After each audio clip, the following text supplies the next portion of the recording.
Two of our presenters who do work for Lebermuth are young scientists and who, from my perspective, are deeply engaged and appear to love being involved in our industry. They are currently knee-deep in research and regulatory. I'm certain you will be entertained and learn a lot from everyone presenting. There will be lobby time, lunch, breaks, and a panel at the end to ask questions, chat with, learn a little bit more about the industry that is important to you and your companies and the whole essential oil industry and the natural products industry. Well, good morning. It's a pleasure to be here today and talk a little bit about mint distillation in the United States. A lot of this stuff is covered throughout the U.S. and in Canada. A lot of the equipment you'll see here is pretty much what you see out in the fields.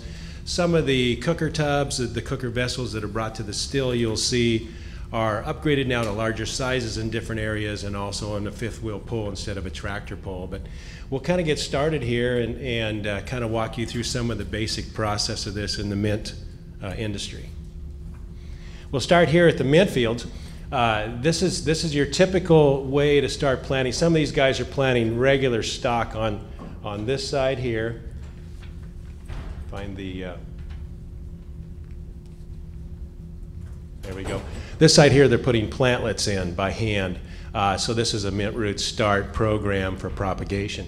On this side, you'll see mint roots. So what you do is once you grow a mint root area or mint field, you propagate this into, you'll take it and you'll cut this into small portions and little nodules on these roots. And then you'll go out and either in rows or some farmers will scatter them throughout the field. What happens with mint, it kind of grows like a weed in a way, the way it spreads. So if you start in rows, it'll spread from one row to another pretty easily.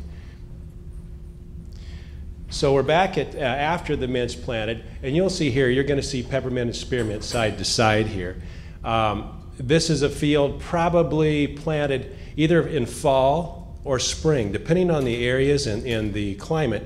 These things are grown or started in different times of the year. These fields here, I'm going to say probably are around the June region, about the June month of growing, June. And then, of course, their harvest time will take place between June and clear up to September, usually, depending on the heat units, the area, Oregon, Washington, the Midwest, Canada, depending on the areas. This is another grower in the Northwest here that I sold mint rootstock to also. This was started early in March, or I should say late March of last year, and this field we're in here was already that vigorous in May, and he took his first harvest off of that in June. Some of these people will get 2 cuts of mint a year, and other regions just get 1 because of the climate. Okay, this is where I think we'll see a little bit. This is a forage harvester. Self-propelled, that's pulling a tub. This is after this stuff has been cut and sometimes left 2 to 3 days out in the field to dry some before it's put in there. And this is actually picking the mint up, and you can't see it in this picture, but you'll see behind it is a mint cooker tub, and it's picking this up and blowing it into the vessel, which will be the cooker tub or the cooker vessel. And we'll see another shot of this here as it goes. What, Tiffany, does this one run too, or? This one does not, or does? I think it does. This way you'll be able to see the forage harvester self-propelled picking this up. And I think we'll get a shot here of, as it blows in right here, it'll blow into the tub right through here. There's the front of the cooker tub. So this is a wagon pull tub, what they call, instead of a fifth wheel tub. Basically the same design though. Now we'll be able to see it. This is a pull type forage harvester doing the same process. So you have several different ones, but these things, after this stuff is windrows, these things will chop this even finer to put it into the tub. When it goes in there, it packs, and as this is traveling, it helps pack it down. So you, like in other pictures you see with lavender, lavandin, and these things, they'll get in there and stomp this stuff down. This is cut fine enough when it comes through there and goes to the distillery, it settles really well, and it's got a nice pack, so you don't get steam running through and channeling out through there and not cooking the mint. And here we are at one of the more modern day mint distilleries. You'll see the equipment appears to be a lot cleaner than some of the stuff you see in different regions of the world. But back in history, there was some of this stuff, and still some of the stuff in America that looked almost like some of these things you see in these foreign countries. This is stuff made probably at the time I was at Newhouse Manufacturing here. This is a Washington grower with some Lebermuth people. This is a little more modern. This is your condenser, and from that cooker tub you see, it's hooked from steam to the cooker tub, and this is where you'll see it come through here. And this is a new type receiving can, which is called a TP separator. Thacker design out of Bow Island, Alberta, Canada, which I worked with really close in bringing this to market. Now we're going to see a cooker tub being brought to the distillery. And this again is a wagon type, or we'll pull, it's a tractor type pull, 4-wheel cooker tub. But we'll watch how this goes around here and coming to the distillery. And as I say, as this travels, this helps shake this stuff down and pack it tighter for a better even cook.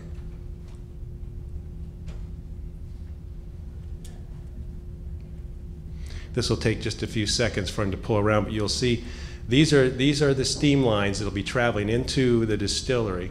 And also these lines here, which you'll see right through here, this is the steam lines that's going to hook up to these tubs as he brings it in. And you'll see this in just a second here.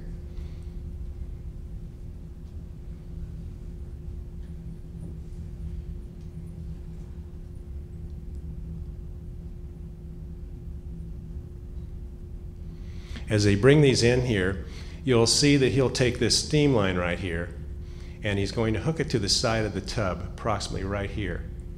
So in this vessel, there's a steam manifold in the front here, and you'll see a picture here just a few slides later. In this cooker tub, you'll see piping, lines that go down, usually 5 lines that go from the front of this manifold here, and we're turning sideways. I don't know. I'm sorry. So everybody turn their head and we'll finish this. It was working really well earlier. But anyhow, yeah, it'll come back. As soon as he's done hooking this up, it'll be easier for him to stand also. There, he's feeling better already. He's sure glad that's over with. So what he did up there is he hooked the steam line to the top of the tub. Now he's going to hook the steam hose for the steam pressure from the boiler into the manifold right here. So he'll hook this up, and then in turn the steam lines go from the front to the back of the tub. So he will turn the steam on, and I'm not sure, it did earlier. You'll see him hook this up, and he'll turn this. There we go, he's got it hooked up there now. And you'll see the valve here, right here, okay, he's already turned it, but these steam valves here, there's a pressure gauge right there too. He'll turn this on, and that will start the steam application to the tub for the cook cycle. Generally, in a process like this steam cooking time can vary from between 30 minutes to 2 hours, depending on what they're cooking. Spearmint sometimes takes longer, depending on how wet we call it the mint hay or the mint is. So in this process over the years too, I won't get too far ahead of myself, but a lot of these things here and this stuff we've talked about, I spent a lot of years redesigning this stuff to increase the efficiency in the cook time, bring that cook time down, and the lower pressures and save water and energy. So that's part of what I've been doing since 2002 in this. So we'll go into the basic distilling, just a nice way to show you. You start with your boiler here, which, you know, that's depending on the amount of vessels you need to cook. We rate these a lot of times. There's a certain amount of therms that go in them, but we usually talk horsepower in American terms. So a lot of times you go to distilleries around the Northwest and throughout the Midwest, they'll start with a 400 to up to 1,200, 1,300 horsepower boiler, which will be able to create enough steam to have a constant cook pressure. So the line's hooked into the tub, it cooks from the bottom up, and then it goes through, basically it's all the same process of what you've seen earlier in these other slides from across the world. But it goes through your vapor line, up and through and down to a vertical shell and tube condenser. Most of these condensers have 198 tubes that are 3/4 inch OD inside, and they're water filled around these in a jacket. So as this comes through hot, as it comes down through, it cools, and then it goes through the process down into the separator. And then as this rises, of course, your oil is lighter than water. So your oil will come to the top and into the barrel. So it's a very basic process. It's a matter of just watching the temperatures and make sure you don't overheat the oil, because you can burn mint oil. And then it in turn, Lebermuth company and other companies do not prefer that type of oil. It is rejected, yes. Absolutely. So back to the cooker tub I was describing earlier, you can see in here these lines. These are the steam lines from the front of this manifold where the steam's applied into the tub. So this in turn starts the cook process, which raises. It takes a little while to get all this mint hay or these mint leaves in here heated. Now a lot of people think, well, if this is the process, a lot of times everybody says, well, this oil's coming up from the bottom up. Well, in mint especially, and I'm sure in a lot of other processes, once this oil starts to break out of the bottom of the leaves, there are little capillaries in the leaves, and you can actually take a mint leaf, and if you break it, you can see this. So that's what we're after, is trying to break this out and get this steam application to it to bring the oil out. The top oil, the oil that comes out first, starts from the top, and it actually says, come on guys, we're going, and it starts pulling the oil from the top, from the bottom up. And that's how this process works and is done. Now after this is cooked and it's done with the distillery, they'll take these same wagons out here and either hydraulically with a tractor or the newer style with a fifth wheel truck with what we call a wet kit, but a hydraulic kit on there. These cylinders here, they open the door, they latch it to the side, and this will dump. As you see, this comes out very hot because it's been steamed and distilled. They'll dump it on a field like this and they'll let it sit. Now, this has some very good nutritional value for other fields, for other products. So they'll take this back out later through the fall, mostly after they're done with all their other farming processes, and they'll go through this and they'll spread it onto other fields for the nutrition into the soil for other crops. So it's really useful. It's not something just a waste byproduct. We're back to another distillery here. As you see earlier, I pointed out they were around like a teepee, called a teepee separator. I worked with Thacker's in Boyle Island, Alberta, again, and they've come up and we worked together on a new style here. This is called a pyramid separator. Same theory, you neck down the top and it brings this oil up faster, so it's a continual process running of the oil. We've taken samples of oil off of these things and the discharge water off of each of these different separators, from the one you'll see at last with Rob standing next to it versus the teepee can versus this new style which I brought to market. And parts per million in the discharge water is what we're after, to see how much first run oil we're catching. So what we're after is that oil coming off here. When it goes to the discharge water, sometimes it's redistilled again at some of the farms, sometimes they let it go. A lot of times that oil isn't quite as good a quality that disappears as it is on the first run oil. So what we're after in this industry is through here to get the best oil the first time and the most we can capture. And I will also say too, depending on the regions, the Midwest, Northwest, Canada, per acre, I know there's hectares, we can break that down too, but per acre, the average yield, depending on the region, can be anywhere from 50 pounds for one of those cooker tubs to 120, 130 pounds. So some areas really yield better than others. Some cut one time during the year, some cut 2 times during the year, because the foliage will come back that good. This you'll see, this is the full modern day complete distillery. This is one of these that right now you'll see state of the art in the mint industry right now. There are other processes going on right now. I'm going to work on some other designs to increase the size of these due to the increased size of the new cooker tubs that are coming out.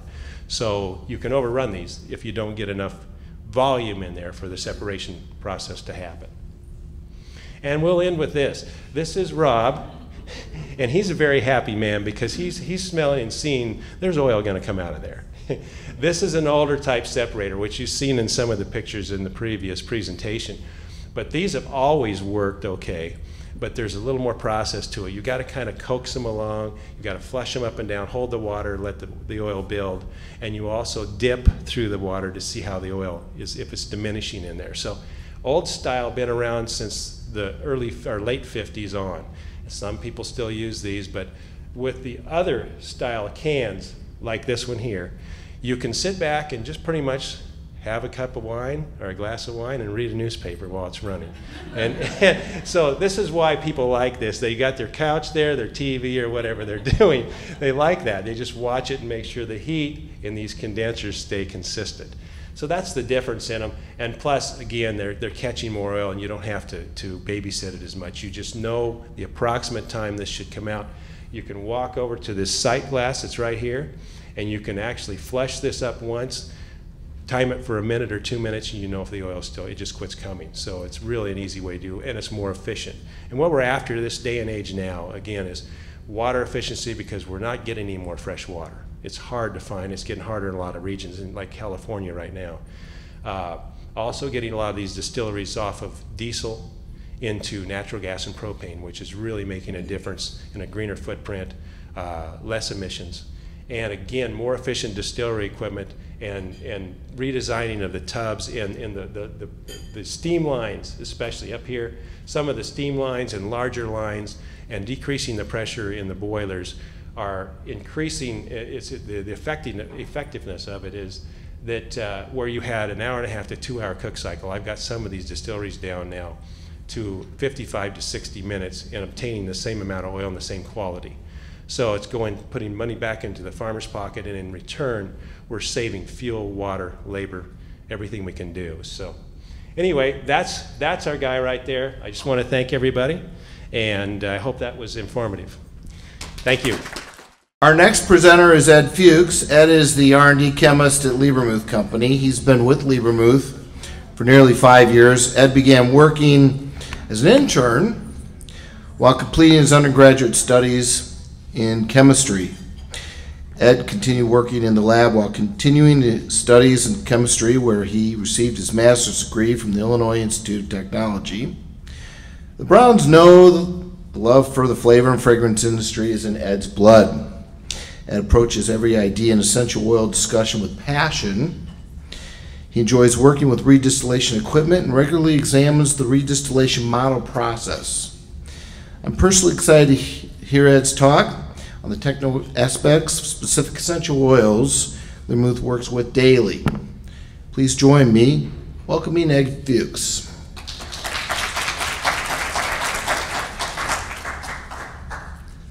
Good morning. So I just wanted to talk a little bit kind of about my background first, because I received my undergraduate major in biology and a minor in chemistry. And while I was working at Lebermuth after graduation, I got my master's degree in biology from the Illinois Institute of Technology. While entering graduate school, I had difficulty trying to decide what specialization. Biochemistry, microbiology, chemistry, and ecology all appealed to me in different ways. And so it was when talking to one of my professors, Dr. Benjamin Stark, that he imparted some very clarifying words of wisdom. He said, "Everything is chemistry. It's just a matter of how in-depth you get." It's from this that we can truly see there's a synergy in everything. Most of us here are directly involved in the chemical industry, and yet it all begins with biology. It begins with plant tissues affecting genes coding for enzymes, enzymes creating hydrocarbons, and hydrocarbons creating the flavors and fragrances that permeate our world today. So I will be speaking in detail about peppermint, orange, lavender, cinnamon, and Buddhawood. First, however, I'm going to cover some background information, including where essential oils come from, why they're produced, and how they're extracted and analyzed. So essential oils are produced as secondary metabolites from plants, and this means they're not directly involved in the growth or development of the plant, but they do contribute to the overall survivability. Most essential oil components are categorized as isoprenoids, and this is because they're composed of several 5-carbon isoprene units, which is this structure right up here. And these are arranged in various ways, kind of like building blocks. More specifically, however, these chemicals are derived from sugars and fatty acids, and they produce mevalonate, which then leads to geranyl diphosphate, which is this structure here, and farnesyl diphosphate, which is this structure here. And if you break it apart, both of these are This is 2 isoprene units, so 10 carbons, and this is 3 for 15 carbons. These 2 chemicals are direct precursors to many monoterpenes such as limonene and sesquiterpenes such as beta-caryophyllene.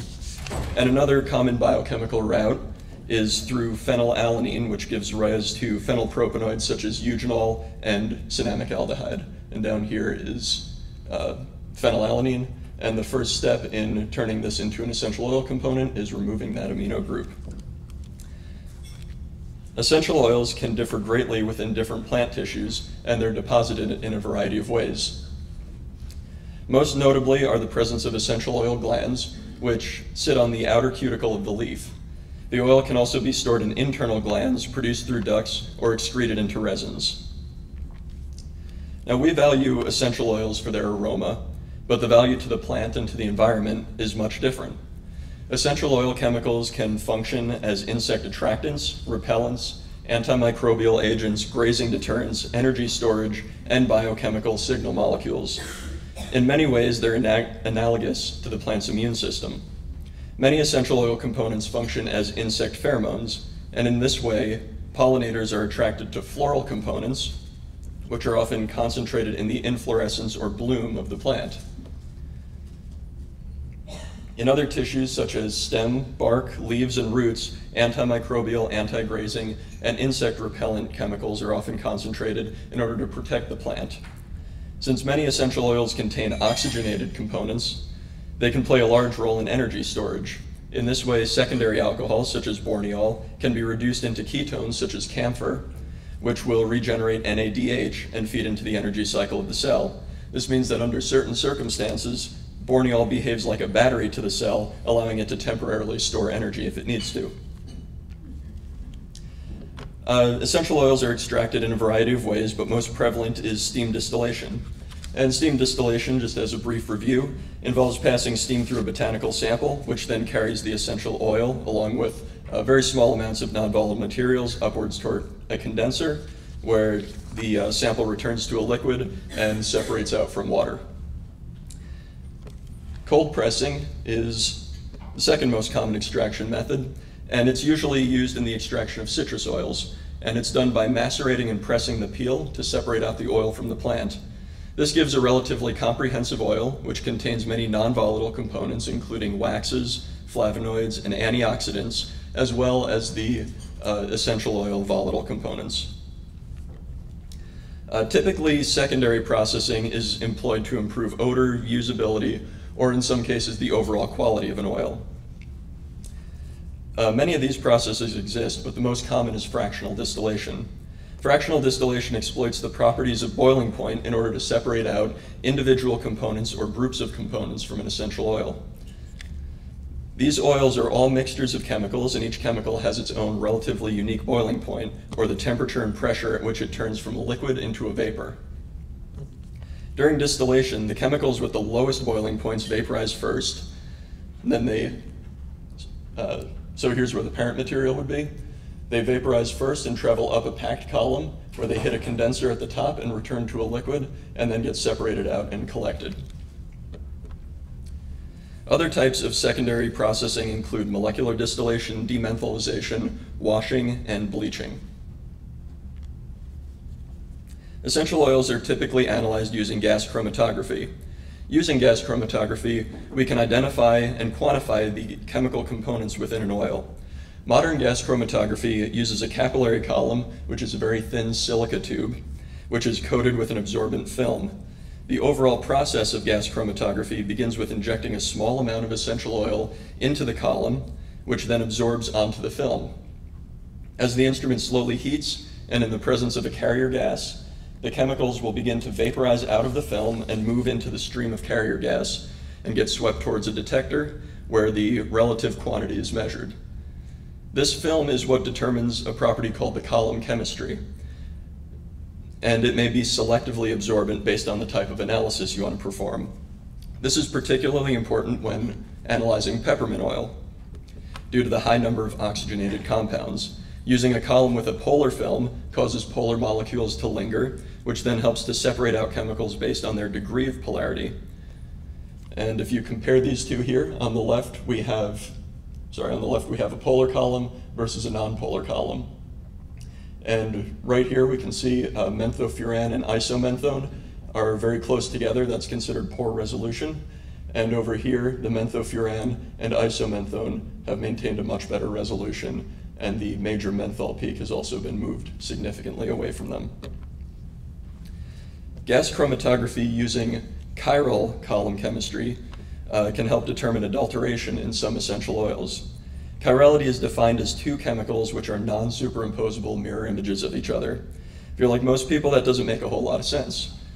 Basically, it means two chiral molecules are similar to our right and left hands. They're identical, but they're not symmetrical. If we were to place a mirror next to your right hand, what you would see in the mirror would look exactly like your left hand, but if you put them on top of each other, they're non-superimposable. This is what causes the difference in chemicals like D-limonene versus L-limonene. D and L refer to the enantiomer, and D means dextrorotary and L means levorotary, which is just a technical way of saying right rotating and left rotating. It's a very subtle difference, and yet it's a very important one. All biological organisms, like us, are chiral. We can only use D-glucose for energy, and we can only use L-amino acids for protein.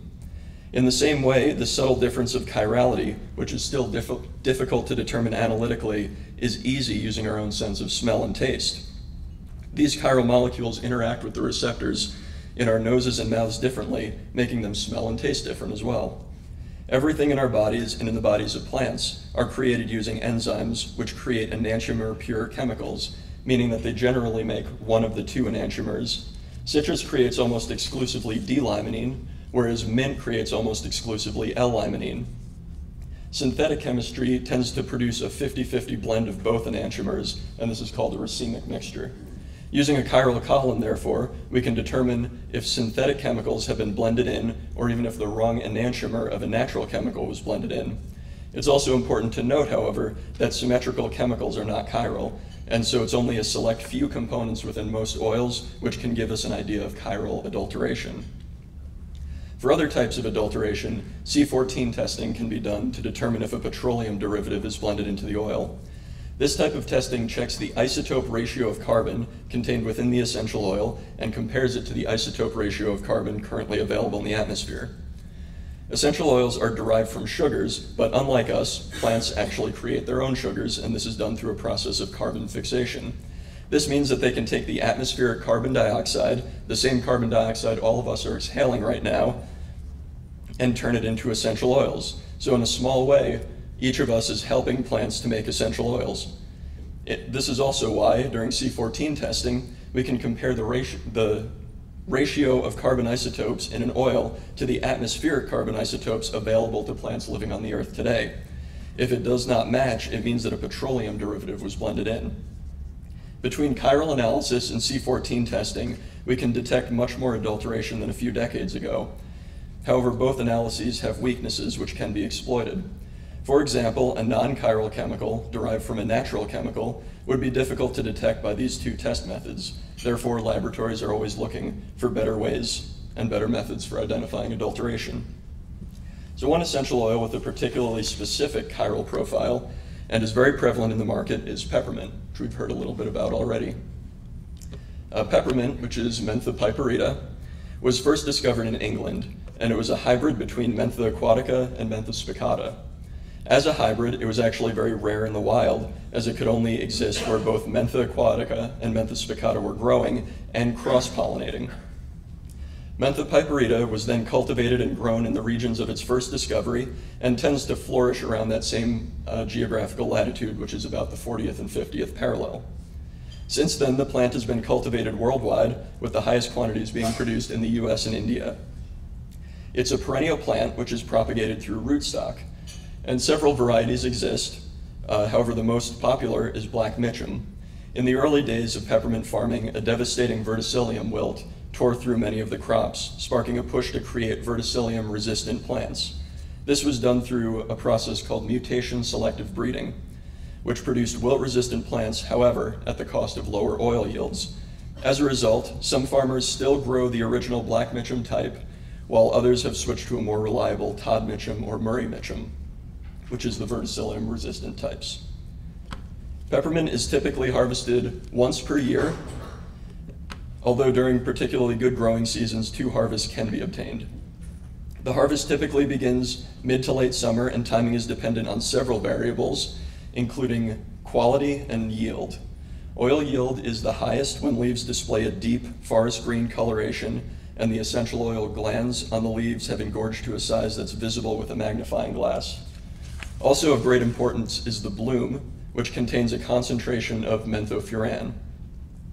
The farmers produce either low or high furan material by timing the harvest based on the amount of the field blooming. Menthofuran is an important biochemical signaling molecule because it works as a down regulator of the enzymes which produce the other essential oil components. This means that as the plant blooms, it builds up menthofuran, which then starts to slow down the overall production of oil. This causes the plant to dedicate more of its resources towards surviving the winter, whereas the majority of its resources previously had been placed in surviving predation through its essential oil. Therefore, the yield is highest during the blooming period, since the menthofuran has only just begun to downregulate production. It sort of hits a plateau of yield. The main components of peppermint oil are derived from a chemical called pulegone, which is enzymatically converted into either menthone or isomenthone, which are then converted into menthol and isomenthol. By examining the level of menthone as compared to menthol, we can determine if a crop was harvested early. For example, an oil with low menthofuran, low menthol, and high menthone was harvested early and before the bloom. In contrast, an oil with high menthol was likely harvested late, both after the peak bloom when the flower clusters had already begun to fall off. So here are typical ranges for peppermint via GC. And as you can see, the main components include menthol and menthone, with menthol being typically between 38 and 42%, and menthone being between 18 and 23%. Other derivatives of pulegone include methyl acetate and menthofuran, which are also in relatively high levels. And to differentiate between the high furan and low furan, high furan is typically above 4%, whereas low furan is 2 to 3.5%. When analyzing peppermint oil, several peaks are used as general quality indicators, which can show where the oil was harvested and if it's been blended with mentha arvensis, which is also known as corn mint. Transaminine hydrate is typically high in mentha piperita oil, especially of American origin. Menthofuran is also high in all other mentha piperita oils, but very low in mentha arvensis. Also of note is the level of isomenthone present in mentha arvensis, which is much higher than in mentha piperita. And so if we compare the overall levels of the main components, they're very similar, but once we take a look at isomenthone, you can see it's 2 to 3 times higher in corn mint than in peppermint, and the menthofuran and transaminine hydrate are extremely low in corn mint. So peppermint oil is almost exclusively extracted by steam distillation. However, often a secondary distillation is applied to peppermint oil called redistillation or rectification. This involves using fractional distillation to remove both the highly volatile components as well as the non-volatile materials. Fresh peppermint from the farm has some very potent undesirable characteristics. Among the most prevalent is the presence of dimethyl sulfide, or DMS. This chemical is produced in relatively small amounts. However, it's such a potent odor that it can cover most of the other desirable chemicals within the oil. Dimethyl sulfide has a sulfuric odor which may remind you of cream corn, and this is because DMS is often added to cream corn as a flavoring. Also in the category of highly volatile components are certain monoterpenes such as alpha-pinene, beta-pinene, limonene, and cineol. When smelled together, these have an odor reminiscent of turpentine. During the redistillation process, these highly volatile notes are either removed or diminished, which help to bring out the true character of peppermint oil, which comes from the menthone, menthol, methyl acetate, and menthofuran. After the terpenes are removed, the oil is distilled further to separate these major components from the non-volatile components. These are left behind as residues and contain waxes and pigments. By removing these, not only does it cause the oil to become nearly colorless, but it also aids for usability in applications due to a more consistent solubility.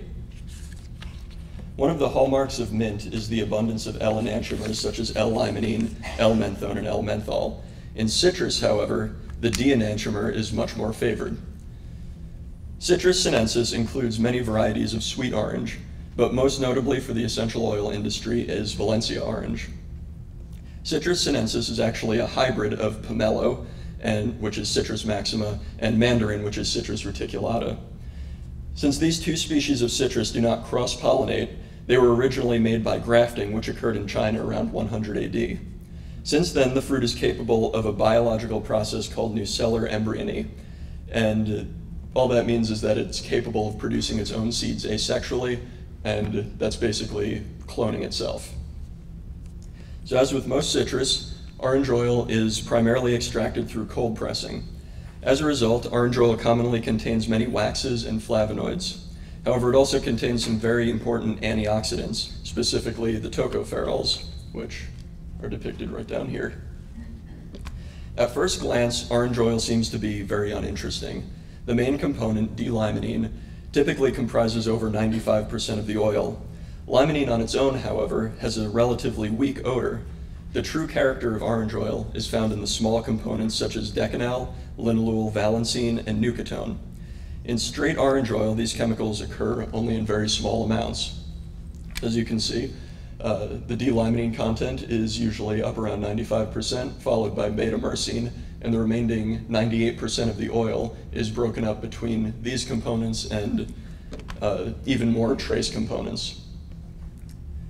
Using fractional distillation, orange oils can be processed via folding. This treats the limonene and other highly volatile terpenes as little more than a diluent for the valuable components such as linalool and decanal. As such, a five-fold oil involves removing 80% of the terpenes, leaving 20% or 1/5 behind, thus the name five-fold. Analytically, this results in the concentration of decanal, linalool, valencine, and nucotone being enhanced approximately five-fold. These oils, while they may lack some of the especially fruity notes of the beta-myrcene, have a much stronger, juicy orange oil. And also, since orange oil is so prevalent, isolates are often made from even more highly folded oils. Some of these can concentrate components such as valencine, which would normally occur below 0.5%, and concentrate them up over 70%. And here we just have a typical GC for Valencia orange five-fold. And as you can see, the D-limonene has been diminished, and the other minor components have been increased drastically. Orange oil, along with all citrus oils, requires careful storage. This is because limonene in particular readily reacts with atmospheric oxygen, which causes oxidation of the oil.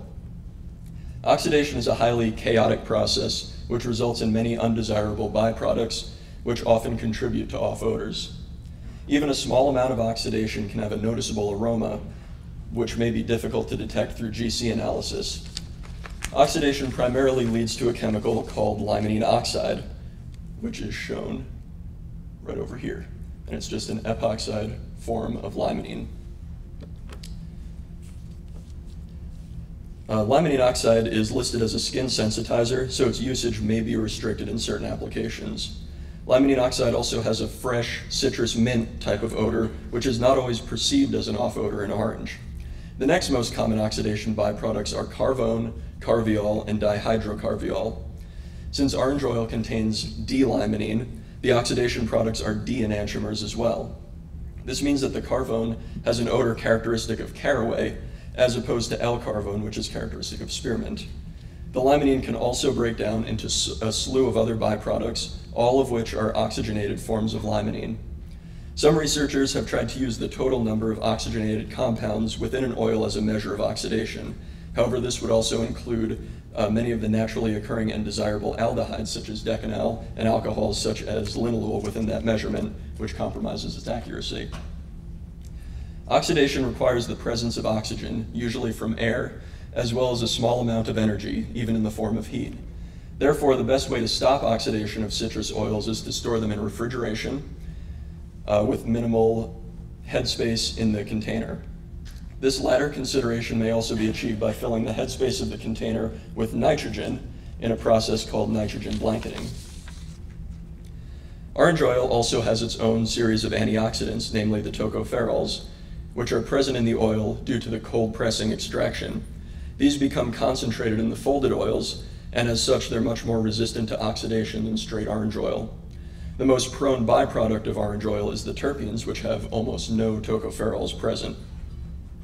In addition to orange oil, citrus also produces two more oils based on plant tissues. The flowers are distilled to create neroli, and the leaves are distilled to create petitgrain. Since the removal of flowers will prevent the formation of fruit and the removal of leaves will harm the trees, these oils are typically produced from bitter orange, Citrus aurantium, which isn't as important to the orange juice industry. And if you compare this to the orange fruit oil, you can see limonene is a much more minor component, and linalool is actually the major component in neroli. And if we move on to petitgrain, linalool acetate, which was almost absent from orange oil, is very high in the leaf, followed by linalool, and very, very small amounts of D-limonene. So neroli and petitgrain exhibit high levels of linalool and linalool acetate. However, these chemicals are most often associated with a much different plant, which is lavender. Lavender, which is Lavandula augustifolia, has a long history in the fragrance industry and is used for its characteristic floral aroma. Although it was once most prevalent in France, currently Bulgaria is the largest growing region of pure lavender oil. The oil is concentrated in the blooms. However, most of the plant is harvested anyway. They are long-lived perennials, and as such, many farms are using the same lavender plants that they have for years before. Harvest usually occurs once per year, and it's in the late summer. Lavender oil contains high levels of linalool, linalool acetate, and beta-ocimene. In smaller quantities are the components camphor, lavandulol, and lavandulyl acetate. The main components of lavender, specifically linalool and linalool acetate, are actually very common in nature and relatively easy to produce synthetically. Camphor is also very common, and furthermore, it's a major peak of lavandin, which is often confused with lavender. Lavandulol and lavandulyl acetate are truly the hallmark of lavender oil. However, the plant rarely produces these in very high quantities. Typical quantities of these components are as follows. So the linalool and linalool acetate are usually around 30%, with lavandulyl acetate 2.5 to 3.5%, and lavandulol usually around 1%. And over here, the very minor components is camphor, which is typically less than 0.3% in pure lavender. By comparison, here are the typical values that we've seen in commercial samples of lavandin, which is Lavandula hybrida. It has a more herbal odor, which is caused greatly by its higher camphor content, but still shares many of the same characteristics with lavender. And as such, it's a very prevalent and desirable product within the market still. So far, we've discussed 2 herb oils and 1 fruit oil, but cinnamon remains one of the most important spice oils in the flavor and fragrance industry. Cinnamon oil, which is cinnamon verum or cinnamon xylancium, which is an older name for it, is broken into 2 major products based on plant tissue. The most prevalent is the leaf oil, and much less common the bark oil. Also unique among the aforementioned oils, cinnamon has a very high concentration of phenylpropanoids, which are derived from the amino acid phenylalanine. Most of the leaf oil produced falls into the category of wild crafted. Fallen leaves from cinnamon trees are collected and distilled year-round to produce cinnamon leaf oil. The resulting oil is often dark brown, and so a bleaching and filtering process is applied. This involves using a bleaching agent such as tartaric acid or EDTA to bind with pigment molecules and remove them from the remainder of the oil.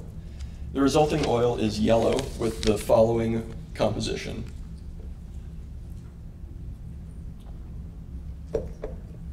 So the main components here include eugenol, beta-caryophyllene, and linalool, and eugenol is a major phenylpropanoid, as well as cinnamyl acetate, eugenyl acetate, and cinnamic aldehyde.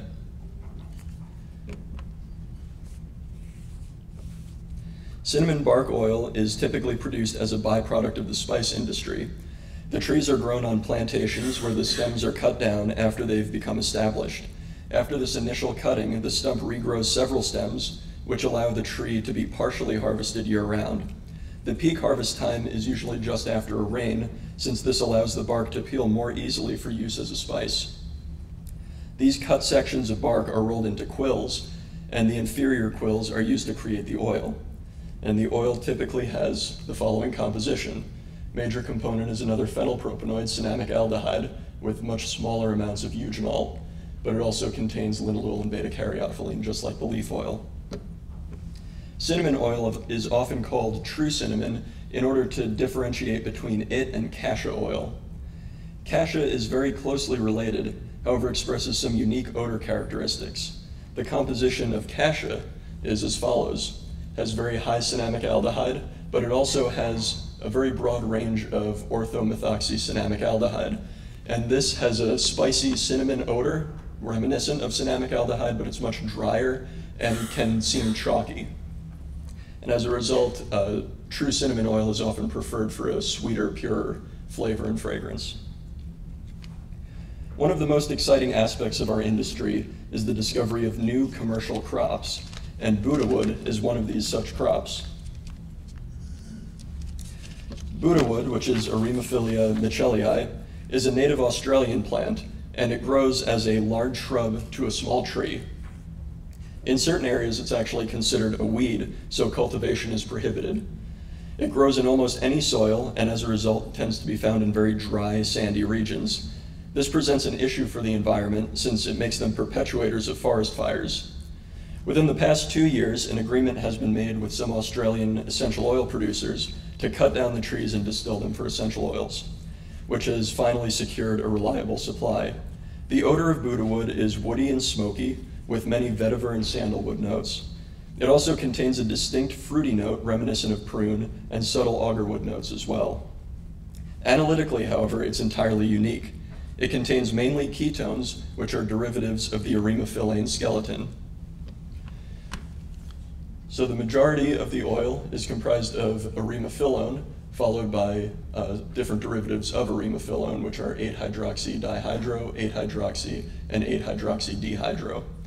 And we have the structures of them over here. As you can see, they're all very similar. The only difference is the addition of a hydroxy group and the removal or addition of a double bond.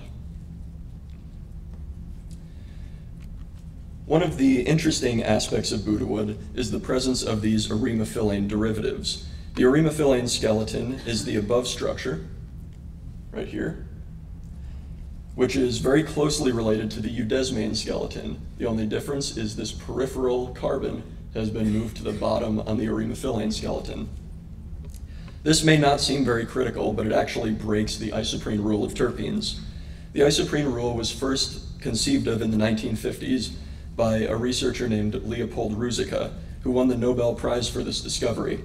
Within that same time period, researchers had finally figured out the structure of these erimophilanes from Buddha wood and immediately noticed that it broke the isoprene rule. After reviewing their data, they decided it was accurate and published it.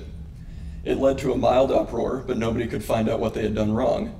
As it turns out, this was a new chemical reaction that naturally occurred in the plant called a methyl shift. And this is also seen in the structures of valencine and nucatone and many others, but Buddha wood was the only oil with enough of these chemicals to study effectively. Due to its unique chemical makeup and relatively new commercial production, Buddha wood is rarely adulterated. This also gives it a great potential as a new fragrance material for the perfumer's palette. So I just wanted to summarize a little bit. Essential oils are secondary metabolites. They're vastly different depending on plant tissue, as we saw with the difference between flower, bark, leaf, and fruit oils. They're primarily extracted through steam distillation and cold pressing, analyzed through gas chromatography. And peppermint is comprised mainly of menthone, menthol, and methyl acetate, but the quality really lies in menthofuran, transaminine hydrate, and isomenthone. Orange is categorized by its minor components rather than the major ones, and high amounts of limonene make it prone to oxidation. Lavender is comprised primarily of linalool and linalool acetate, but quality is determined by camphor, lavandulol, and lavendulial acetate. Cinnamon has many phenylpropanoids, including cinnamic aldehyde and eugenol, and the oil composition differs greatly depending on the tissue. And Buddha wood is a unique and relatively new commercial product with very high levels of erimophilones. And most importantly, everything is chemistry.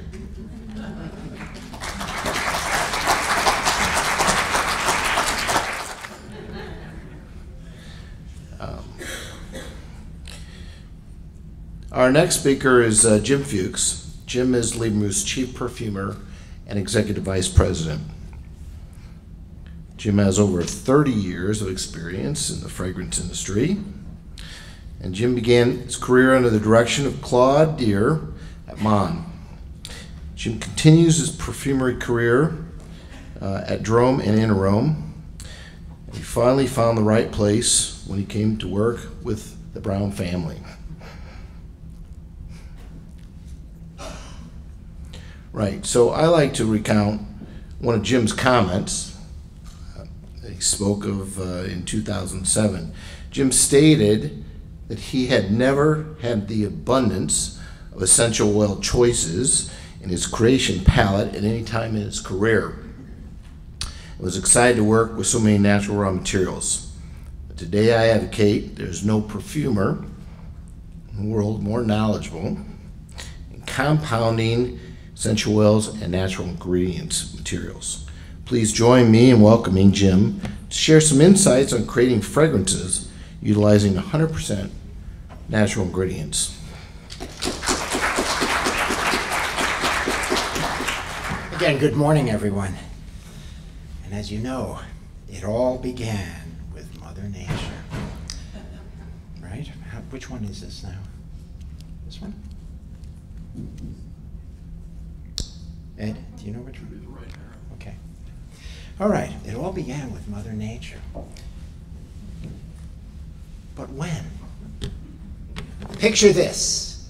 The earth was shrouded in shadow. Suddenly, the earth shook. The land was shaking, and just as suddenly it stopped. A loud crunching noise was heard, and a beam of light filtered through the foliage to the earth below. Well, once the great behemoths, oh gee, okay. Sorry, I'm having a fun time with this. Laura, there we go.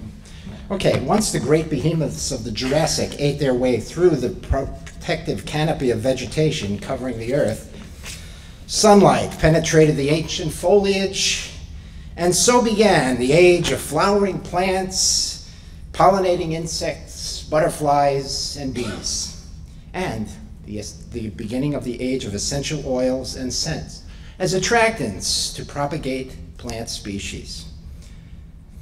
When mankind came upon the scene, there was a plethora of flowering plants. Plants that could be used to promote healing, wellness, and they were used to cover malodors. Eventually, they were used for flavorings, scents, and for hygienic applications, and then also for ceremonial purposes.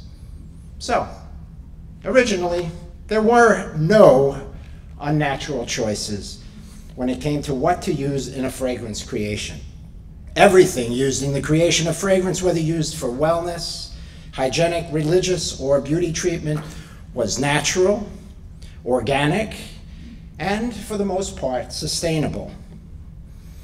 It only is with the advent of modern chemistry beginning in the 18th century that the synthetic molecules were developed to replace long-standing natural ingredients used in the formulation of fragrances.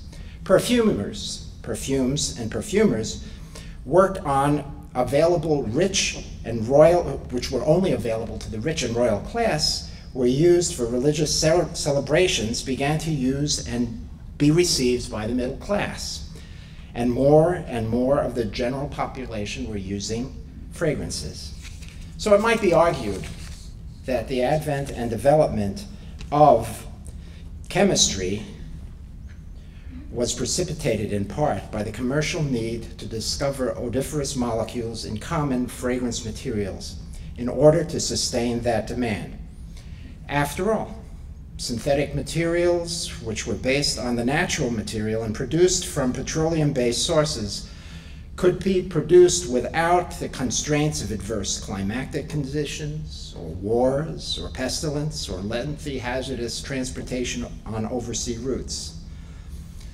Synthetic materials were seldom found to be equivalent to the natural-based materials, but they came to be used to stretch the natural ingredient. It was, and is, not uncommon to use, say, an overdose of benzyl acetate with a small amount of jasmine absolute, or an overdose of phenylethyl alcohol and then shade with some real rose absolute to produce a rose or a jasmine effect in a fragrance, without having to worry as much about price or supply.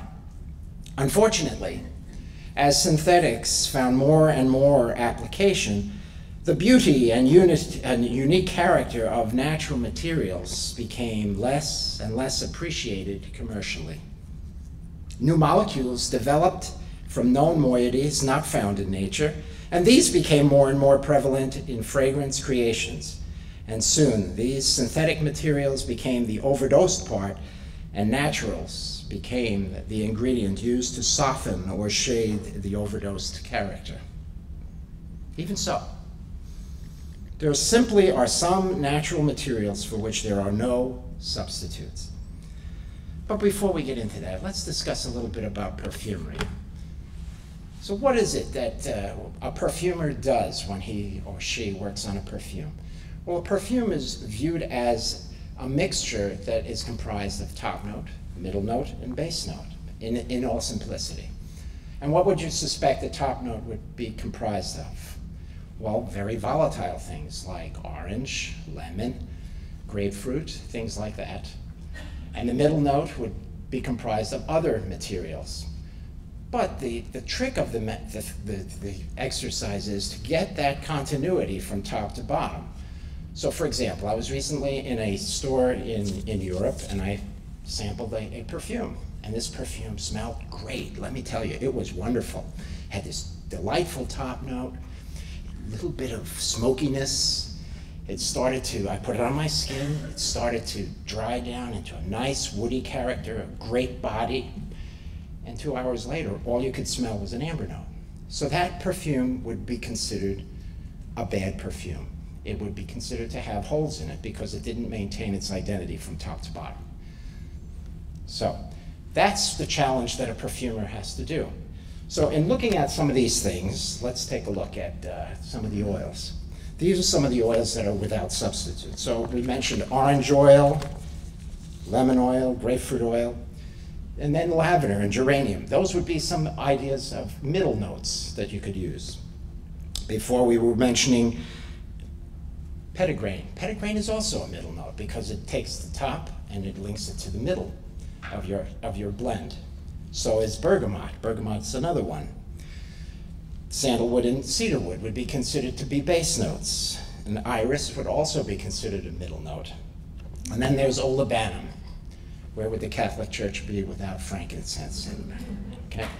But also, I've read recently that there is a recent study done that a pinch of frankincense between your gum and cheek is supposed to take care of migraines. Well, I think the taste alone would prevent you it would make you forget about your migraine, you know? Anyway, those are some of the materials that we would use.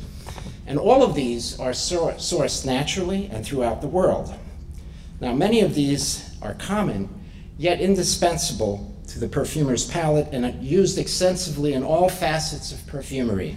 And they are used to this very day. Others are not, and still others like patchouli that Laura mentioned, and also things like benzoin, have no synthetic counterpart. No synthetic counterparts that do justice to their contributions to the complexity and the character of a fragrance, whether it be synthetic or natural. Some of these materials are seldom used or even forgotten, and I dare say that many modern perfumers might be hard-pressed to be able to identify them, much less use them. Besides, the industry today has a very set view of what commercial qualities of essential oils should look like. Notice I said look like, because far too often the quality is not judged on odor. Rather, acceptability is based on whether the GC is okay, or the specs are okay, or the chiral analysis matches what we expect, but not what is correct, but what is expected. And as our previous speaker said, there are ways to get around those things. We like to promote natural products, and that's how we define them, not products that are fooled around with. Because I submit to you that much is lost when we start fooling around with essential oils and natural products to the detriment of the outcome in a fragrance. In today's market, there has been a resurgence to all things natural, sustainable, and non-polluting, and of low carbon footprint. The demand for natural products and flavors and fragrances is growing. One projection states that the US consumer market for natural products in organic skincare and hair care and makeup may reach $16 billion by 2016. So I ask you, how do we develop all natural fragrances to the expectations of the consumer in a growing market? A market that has expectations which do not necessarily concur with what is possible naturally, organically, or organoleptically, and then on price. Well, the availability of natural materials today dwarfs what was available to perfumers of yesteryear. The world is indeed a much smaller place, and natural materials are grown in regions heretofore never dreamed of. Materials such as sandalwood, lavender, jasmine, patchouli, rose, cinnamon, clove, and many others, making them available and to some degree very sustainable. There have been developments and innovations made in the area of extraction, in addition to steam distillation, cold press extraction, enfleurage, and other classic extraction methods. We now use products extracted by molecular distillation, CO2 extraction, and cellulose extractions. Excuse me.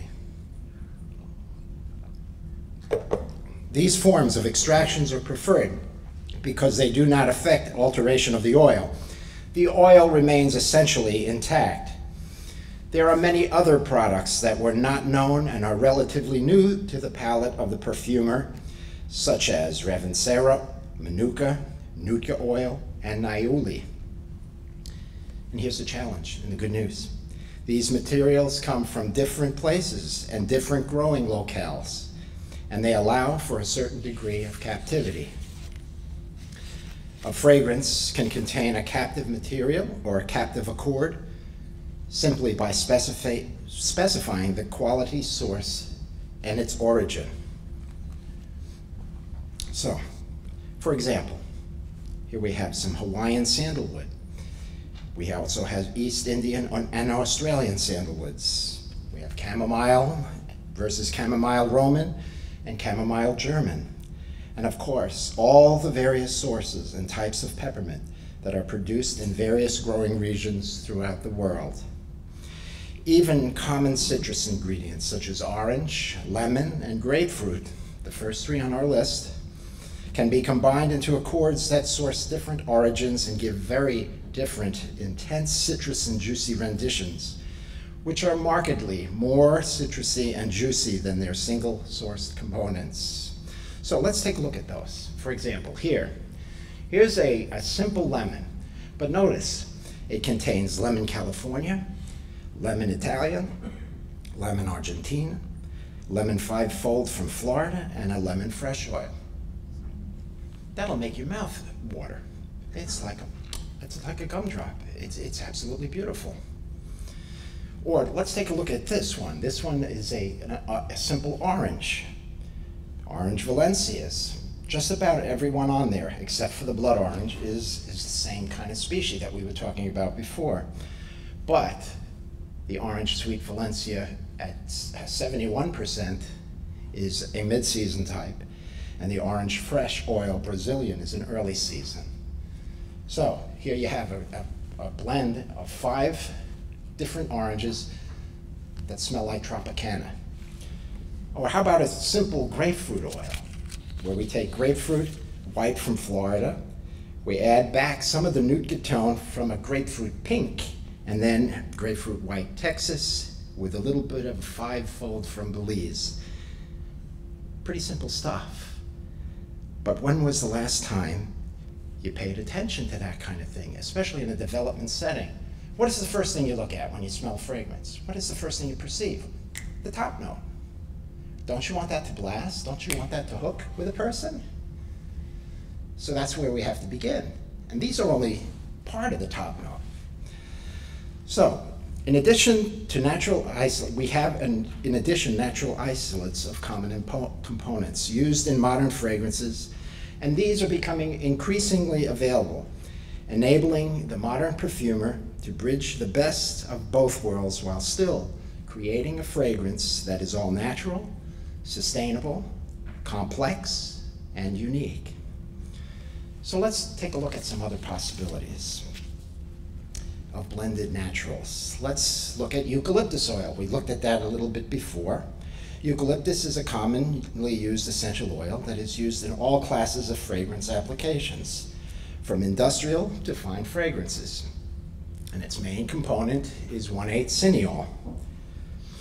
We use eucalyptus to boost the top note, to add lift, or to give a medicinal aspect to a fragrance creation.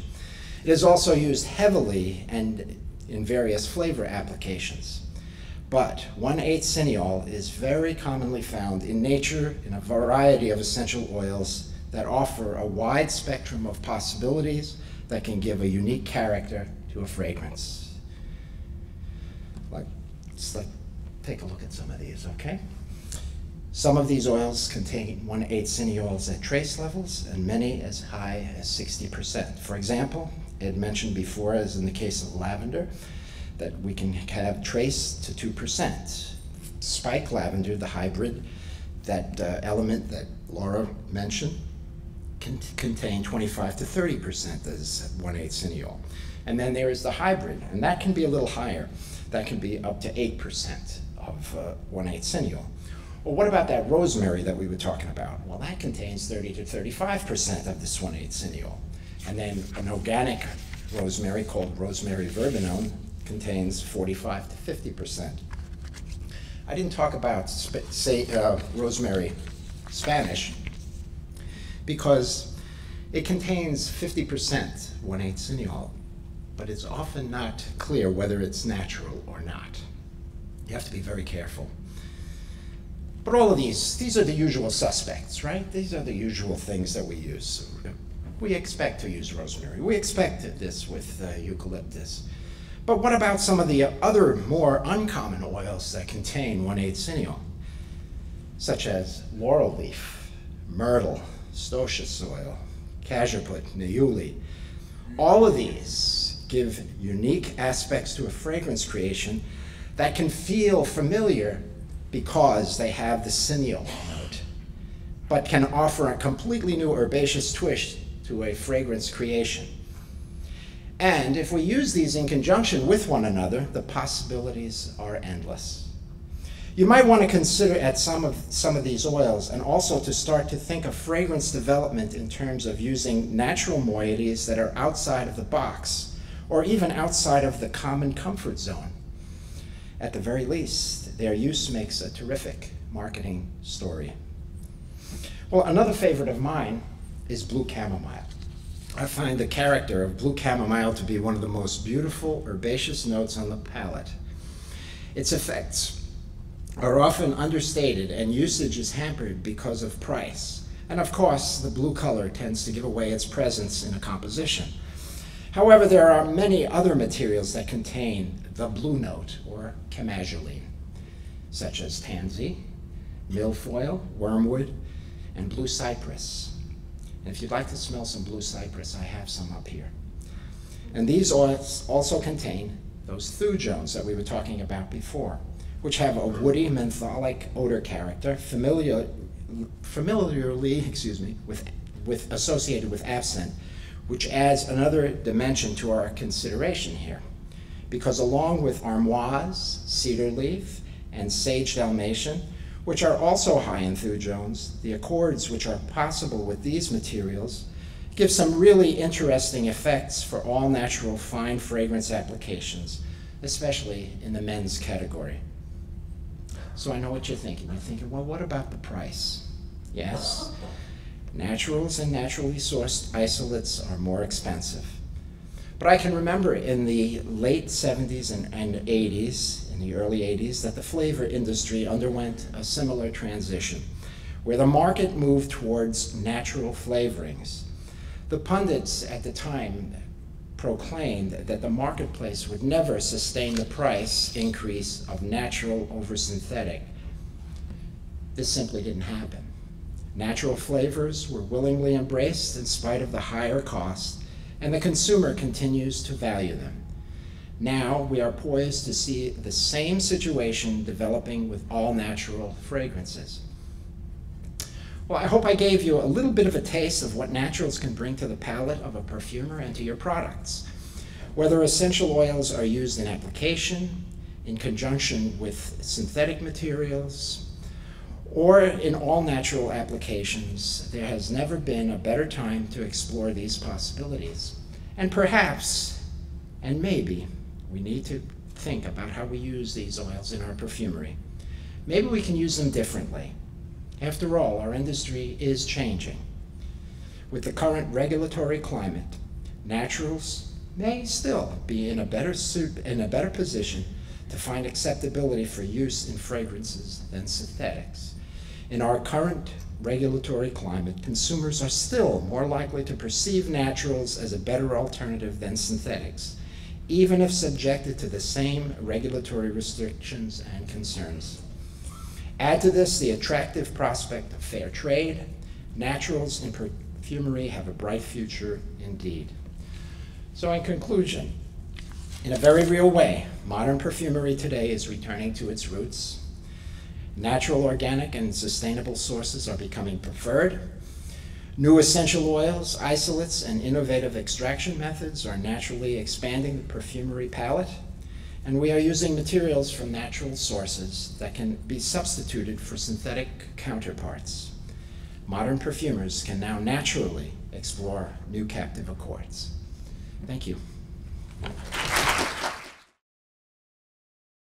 Our next speaker is Jeff Davis.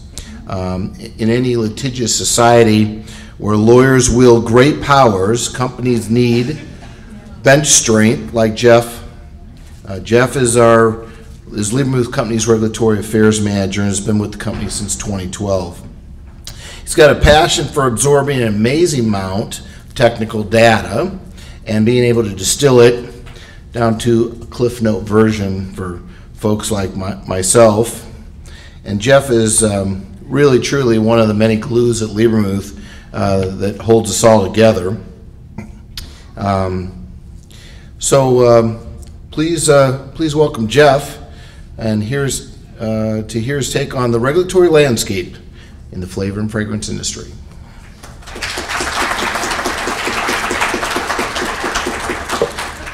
Fun is definitely a word.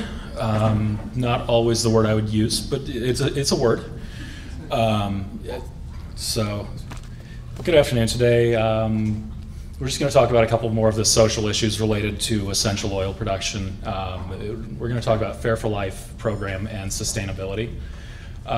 Fair for Life, it's one of the fair trade certifications. We personally hold the IMO Fair for Life. Some of the other ones, Fair Trade International, Fair Trade USA. There are others like the Small Producer Symbol, Agricultural Justice Project. But basically, they're all out to accomplish the same thing, and that's to improve social responsibility standards in production of all types of products. They do have a set of standards that all their producers, all their companies must follow. They do require fair treatment of employees in regards to all labor laws and workplace conditions. It's not enough to just meet labor laws, you have to exceed them. They do require fair compensation of employees as well. They require above the market average for that level of work. Paying the bare minimum does not get by with fair trade, and that's across the board. Another aspect of it is the social outreach part of it, which the goal of it is to improve the standard of living not only for employees of certified operations, but the surrounding communities. Their view is if you can make life better for your employees, you can make life better for the community around you, it's better for everyone. Another aspect are environmental standards. And these range from water conservation, energy management, ecosystem management, and waste management. So what does it mean for an importer or a user? As an importer, we do pay a premium for this product.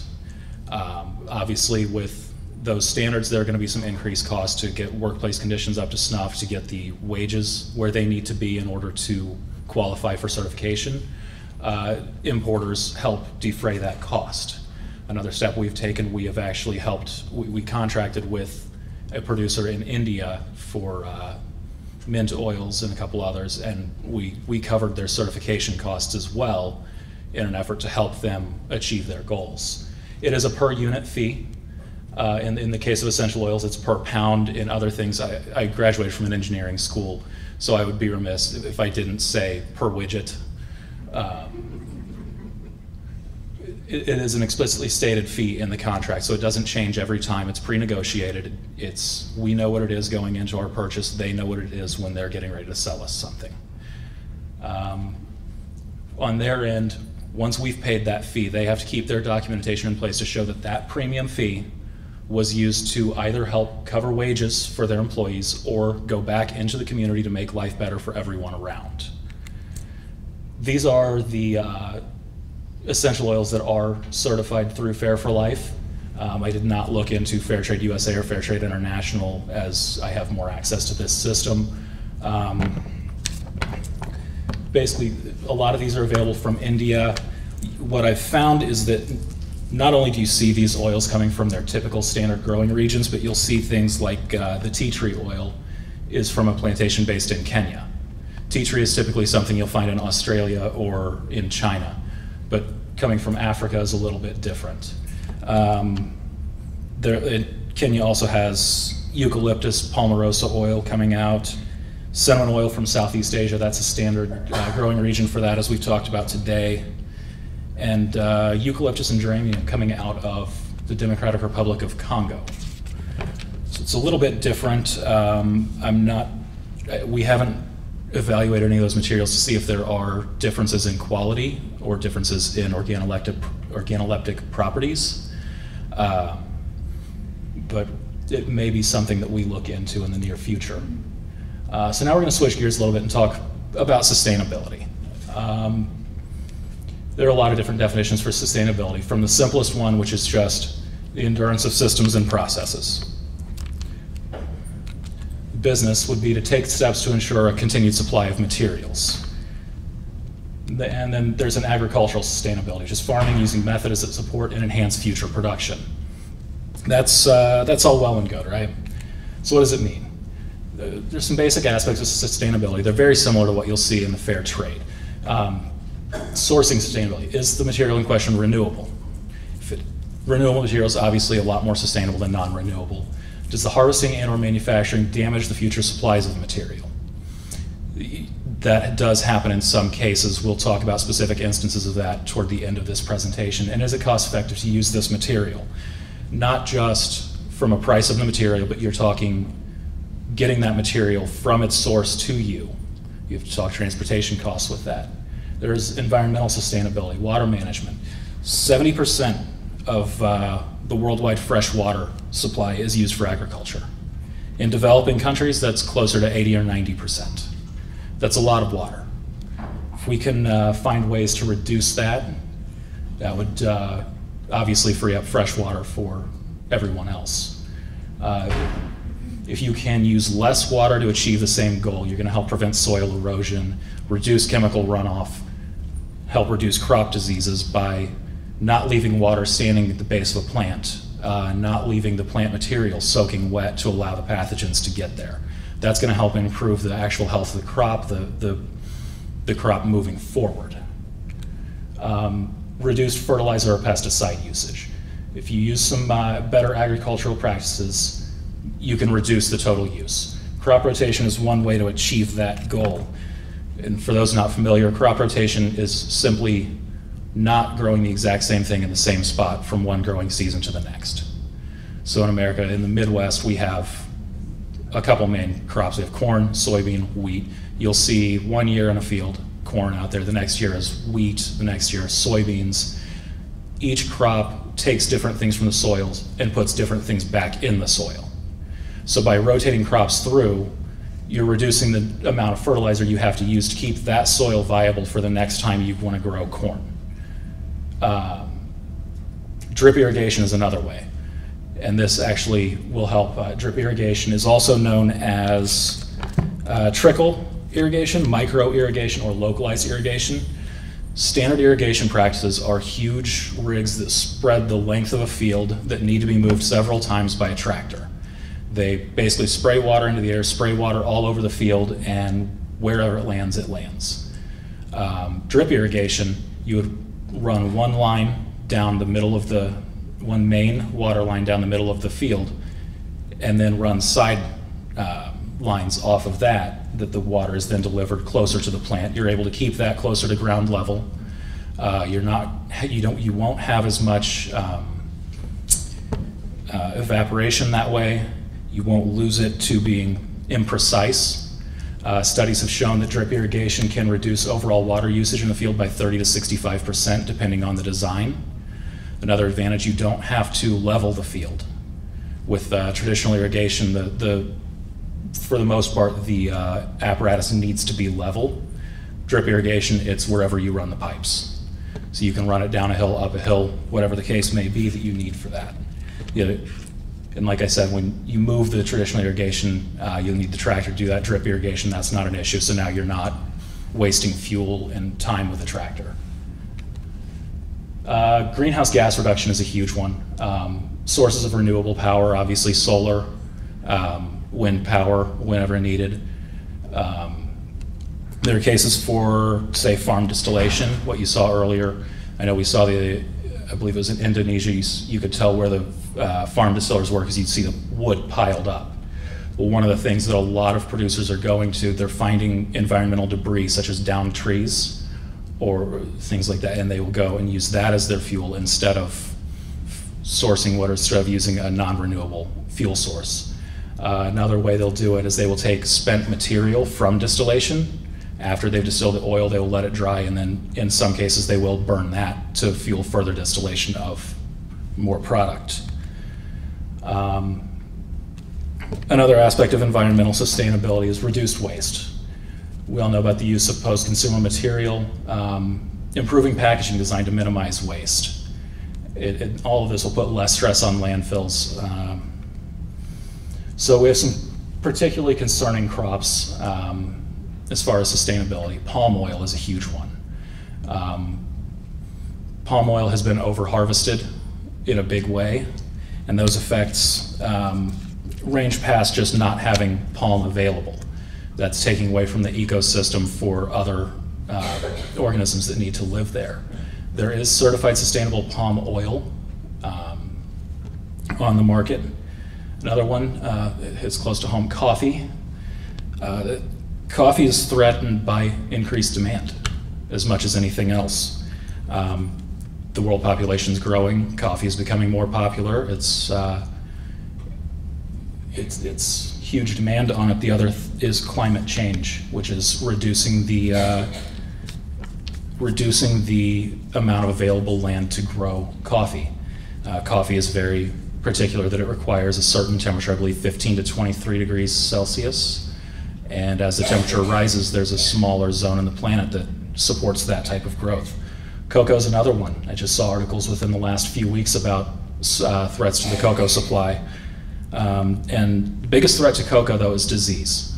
The main one being witch's broom disease. It's, I believe it's a bacterial disease of the plant. Some other ones, frosty pod rot, black pod, and swollen shoot virus all also threaten the cocoa supply. But now for the real reason that we're here, essential oil producing plants and threats to those. First off is sandalwood, Santalum album, Indian sandalwood. It's been referenced earlier today that there's other sources for it. There's Australian sandalwood, there's Hawaiian sandalwood in a smaller way. Sandalwood was harmed by the same way as palm, over-harvesting. It's a very slow-growing plant. There's a huge demand, spike in demand. People in India saw an opportunity to make money. They harvested as much as they could, and now there's not much left. The Australian sandalwood is not the same species. It is the same genus. It is Santalum spicata, and it is chemically slightly different. From an aromatherapy standpoint, a lot of aromatherapists don't like to use it because it's not the same material. Another alternative that we're looking into is actually Buddha wood, which Ed talked about earlier. It's not identical. It doesn't smell exactly the same, but it has some of the same qualities that maybe for perfumery it would work. And that is a sustainable source. As a matter of fact, in a lot of areas, they consider it a weed. Rosewood.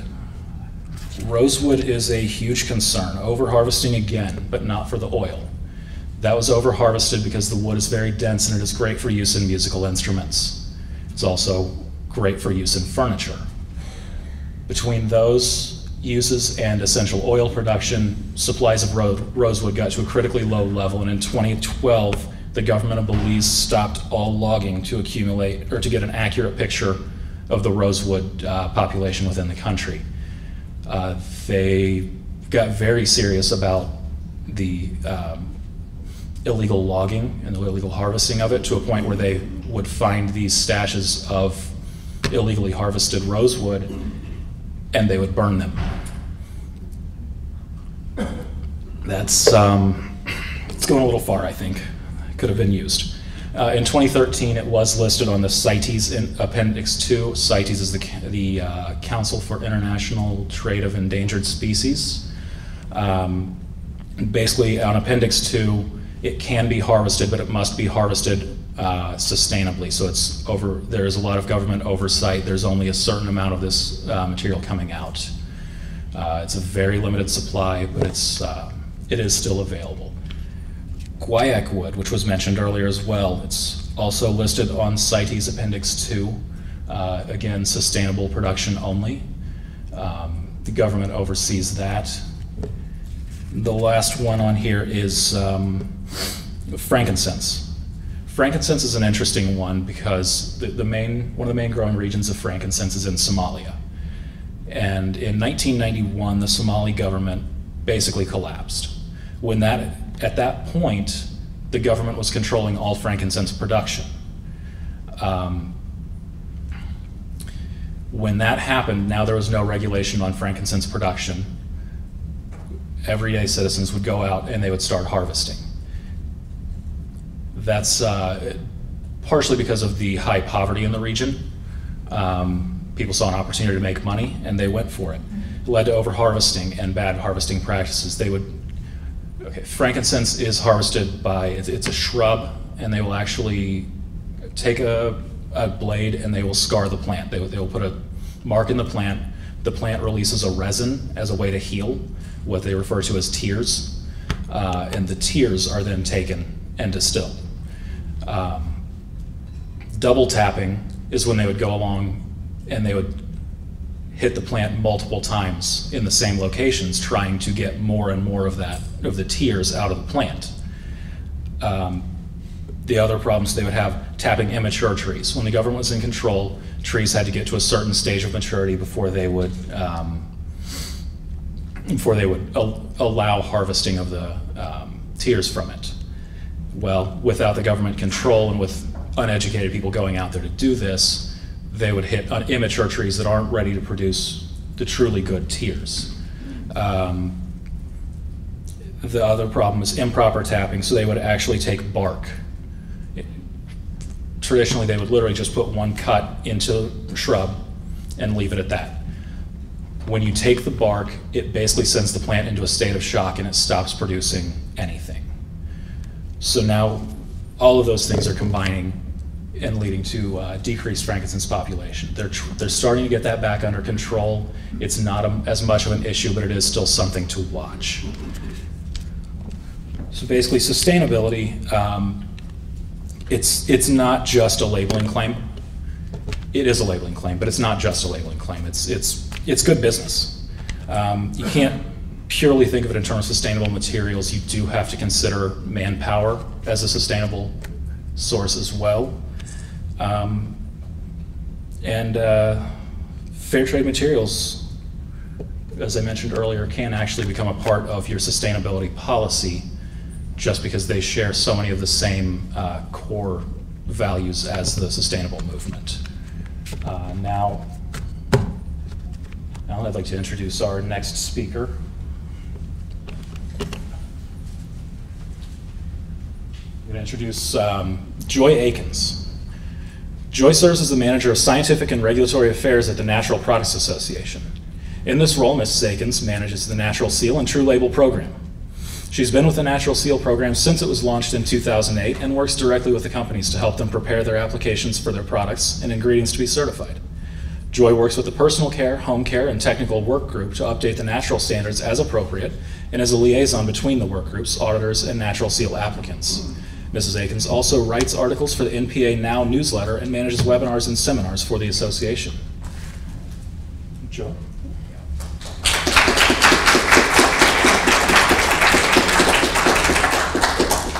Everybody have a good lunch today? My favorite part was the sun. Being down here, I lived about half hour south of here, and seeing the sun today was like, oh, it was like Christmas morning. It was great. We don't know how to function without the sun here, so. So Lebermuth has asked me to come and talk to you guys about the NPA natural standard and how it has affected the industry. But first, we're going to talk about who NPA is. And for some of you who don't know, it's a Natural Products Association. We're the largest and oldest natural products trade group in the U.S., representing almost 10,000 retailers and suppliers in the natural industry, including dietary supplements, natural and organic foods, and of course, cosmetic health and beauty aids.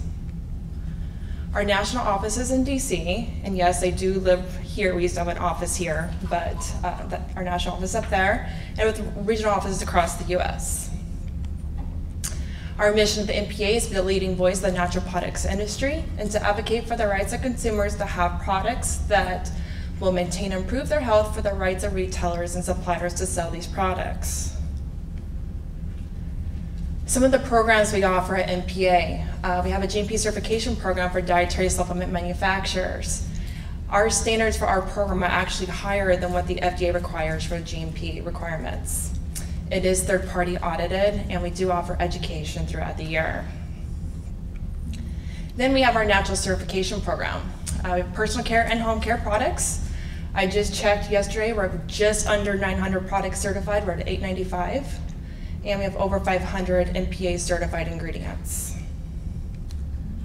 And coming soon, we're going to be working on a natural food standard.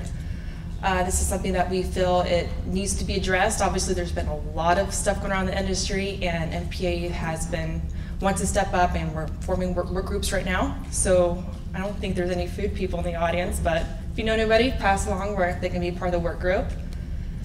And then also a sustainability standard. We're also forming that work group right now, and once again, if you're interested, just contact me, and we'll try to get you guys involved with that also.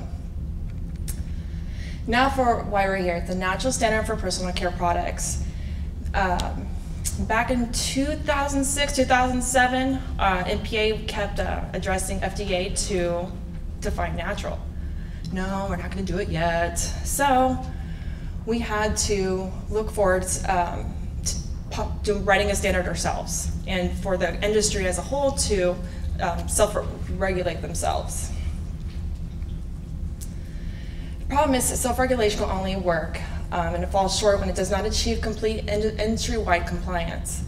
It does not establish uniform standards of ethical conduct within the industry. It does not hold companies accountable for creating a strong system of ethical conduct, and does not relieve the organizational and market pressures to be unethical. Back in 2007, we were really noticing the strong impact of the natural personal care industry, and it's even more so today. Consumers, they want natural products, they want organic products, and the industry is outpacing conventional products 5-to-1 now. The retailers are also making specific sections in their stores just for natural and organic products so the consumers can easily find them. Because they're not chemists, they don't know what they're looking for or what not to look for. And I'm sure if you have like someone, your kids look at the back of a label, they'll be like, it all looks like Greek, it all looks bad, but it's, most of the time it's just the botanical inky names that they're looking at. And suppliers, they're commercializing natural and environmental efforts. The whole mission of the NPA standard is to help consumers maximize their health and well-being by working with the natural products industry at large to define standards, certify products, and ultimately promote and make it easy to identify truly natural products. Because we all know those marketing people, they're very good at what they do. So the NPA standard, I think the most important thing that we have done is we've given the industry a resource to formulate natural products to come to us and give a definition for. Because before us, people just had their own definition. They could make up whatever they wanted to say. Now at least they have a resource, they can come to us, they can go to the standard, whether they get certified or not. We've had some big companies market that they met our standard. They wouldn't have met it, but at least they saw us, they were trying to formulate and try to at least go towards the right direction. We're also third-party audited. Like we were talking about before, we finally defined natural for the industry. We're an ingredient and process-based standard, which means we not only just look at the ingredient, where it's sourced from, we also look at how it's processed and everything that happens in between. So not just the end result and not the beginning, but everything that we look at everything between that too. The concepts of the standard. We look at natural, safety, responsibility, and sustainability. So a natural product made with natural ingredients and manufactured the appropriate process to really keep the integrity of the ingredient. Safety, we're looking at ingredients that don't have suspected human health risks. And we look at peer-reviewed research on that when we make the decision for that. Responsibility, no animal testing unless it's required by law. So usually finished products don't require any animal testing, but sometimes the raw materials do. Sustainability should be about biodegradable, recyclable ingredients, and packaging. So we're going to talk a little bit just about the criteria of certifying a product with NPA. And I'm not going to go into too much detail because we're not here to go through the application, but just to give you an idea of what it's all about. It must be at least 95% natural ingredients, sourced naturally and use our allowed processes.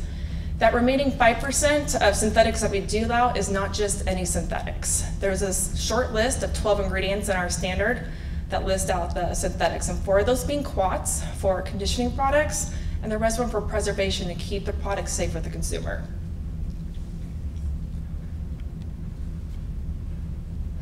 We also only allow natural fragrances with no petrochemical solvents are allowed. And the biggest little requirement that people tend to look over is that we do require 60% of the line to meet the standard before they can certify any products. Which means if they come to us like, we just want to certify this one product, we need to look at their entire line, make sure 60% would meet the standard. Once they meet that threshold, they can just certify that one product or they can certify their entire line. Other criteria, we encourage sustainable recyclable packaging and the use of non-GMO ingredients. The illustrative list, this is probably my least favorite list because it's a list of commonly used ingredients for personal care products. But people look at this list as, oh, they said we could use it, we're going to use it. They don't ever look beyond just the ingredient like we're talking before. We are an ingredient and process-based standard. So for example, like soybean oil, the conventional way is to do it with hexane extraction, but we don't allow hexane because it's petroleum-based. So we'd only allow like a cold press type of soybean oil. List of allowed processes. We list out all the allowed processes, inputs, catalysts, reagents that you're allowed to use in the processing of the ingredients, so it kind of spells it out for you. And prohibited ingredients classes, we try to list them all out there for you. It's once again, that list is illustrative. So just because it's not on the list, just double check with us and we'll give you an answer. On top of finished products, we also certify ingredients. And for an ingredient to be certified, it must be 100% natural. Unlike the finished products, you're allowed that 5% allowed synthetics for preserving the product, we do not allow that in our ingredients. They have to be 100% natural with no synthetics at all. Once they're certified, we'll list them on our website, searchable by company and function, and then we give discounts available to the manufacturers who are trying to formulate their products so that they use 4 or more NPA certified ingredients. We'll start giving them a discount because they've already been reviewed. The auditor doesn't have to do as much. So the development of the standard, as I said, it launched back in 2008. In 2010, we prohibited synthetic fragrances. So now, as I was saying, we only have 100% natural. We also launched the home care standard that same year. In 2012, because the standard is a living document, we were able to add a process to the standard. We add sodium oxides for esterification. And we're currently still working on adding a definitions list to our standard to make it more transparent of what we're trying to say. And the allowed synthetics are reviewed annually. And PA's mission is to make this 100% natural standard and keep increasing that threshold and remove all the synthetics from it. So every year we get our work groups together, they review all the allowed synthetics and see if technology is cut up where we can remove some of those synthetics.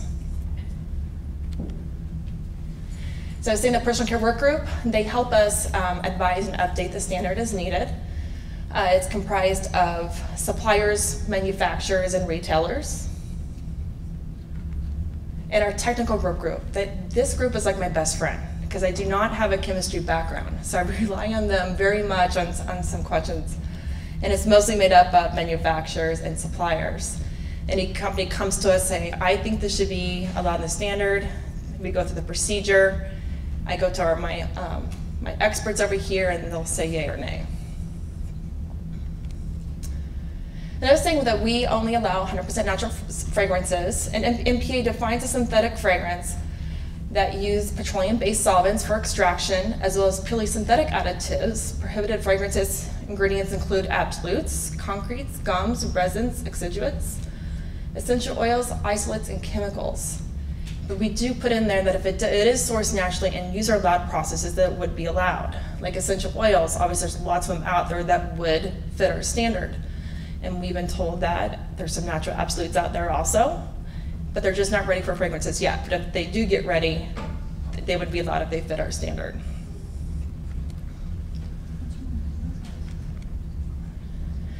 So formulating with a natural fragrance is definitely a choice. It's not cheap. You know, they're definitely more expensive. So companies do have to make a choice on whether to do it or not. Consumers are demanding it. It's very beneficial if people have sensitive skin, if they have any allergies. But first and foremost, I'm very excited that Lebermuth has been our first company to step up to the plate and have 4 fragrances certified by us as of yesterday. They just got approved.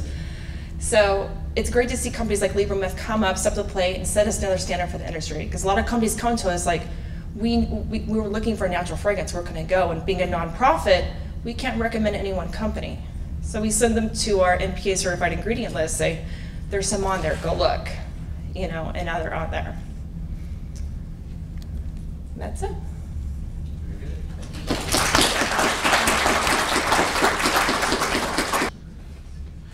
Thanks, Joy.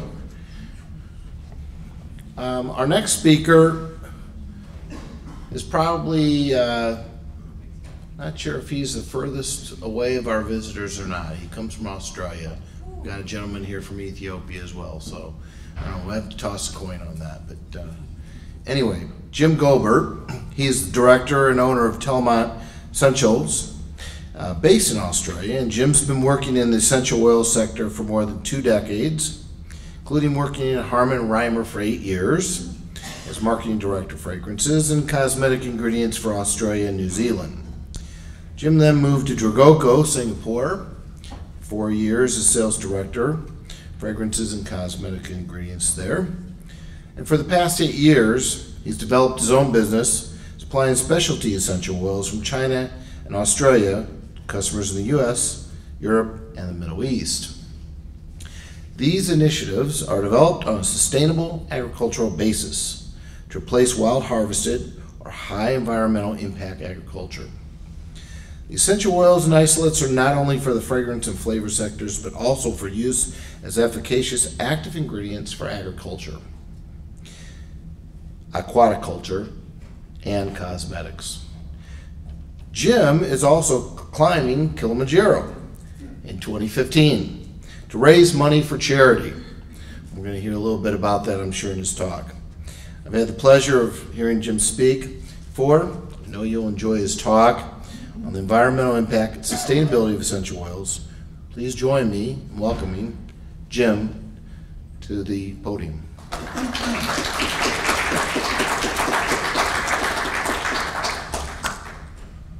Okay. Thank you. I was with Alan last week in New York, and he asked me about the travel we do, and after that I did some calculations. I did, so far this year I've travelled 80,000 miles just from China and back. So I'm in China almost every month and do a lot of travelling. It's been a great pleasure that I've had the chance to travel to China several times with Alan, and I think there's going to be some, from other discussions we've had, some very good opportunities for collaboration. But anyhow, thank you very much. Our company, a little bit about our company, we're based in Sydney. Our office is in Sydney, but we have 4 factories in China. We produce eucalyptus oil, is by volume our biggest product. We produce our own cassia oil, and we fractionate the cassia oil into a whole lot of other stuff. We produce benzaldehyde. We produce geranium oil, citronella oil, star anise oil, Litsea cubeba oil, and I'm going to talk a little bit about some of these things and some of the sustainability issues that relate to that. So, the presentation is going to be in 3 parts. A little bit about the diverse chemicals we get from plants. And my interest especially is not just in essential oils for use in aromatherapy or perfumery, but I believe very strongly about the use of essential oils in functional ingredients, for example in agriculture and aquaculture, and the production of animal meat. These are huge areas which the future of essential oils will be in. I'll talk a little bit about carbon footprint, which is a dreadfully difficult thing to do. I originally wrote part of this presentation for a presentation I gave about 3 years ago. I was asked to do on sustainability and carbon footprints of essential oils. And after a lot of work, I sort of ended up saying, well, you know, we don't really understand it terribly well, but I've updated it for this one and it's the same actually. But anyhow, I'm going to talk a little bit about some of the functional ingredients, the use of essential oils as functional ingredients. And we did 3 studies of essential oils which are used in efficacious products. And in this case, we actually measured the carbon footprint of the synthetic and the essential oil. And I'm going to talk a little bit about what's going to happen in our industry and the pressures we're going to be under regarding sustainability and demand for the products. So firstly, our world is changing very much. I think one of the most amazing things in our industry, we're really blessed to be in such a lovely industry. It really is. It's one of the most lovely industries you could be in.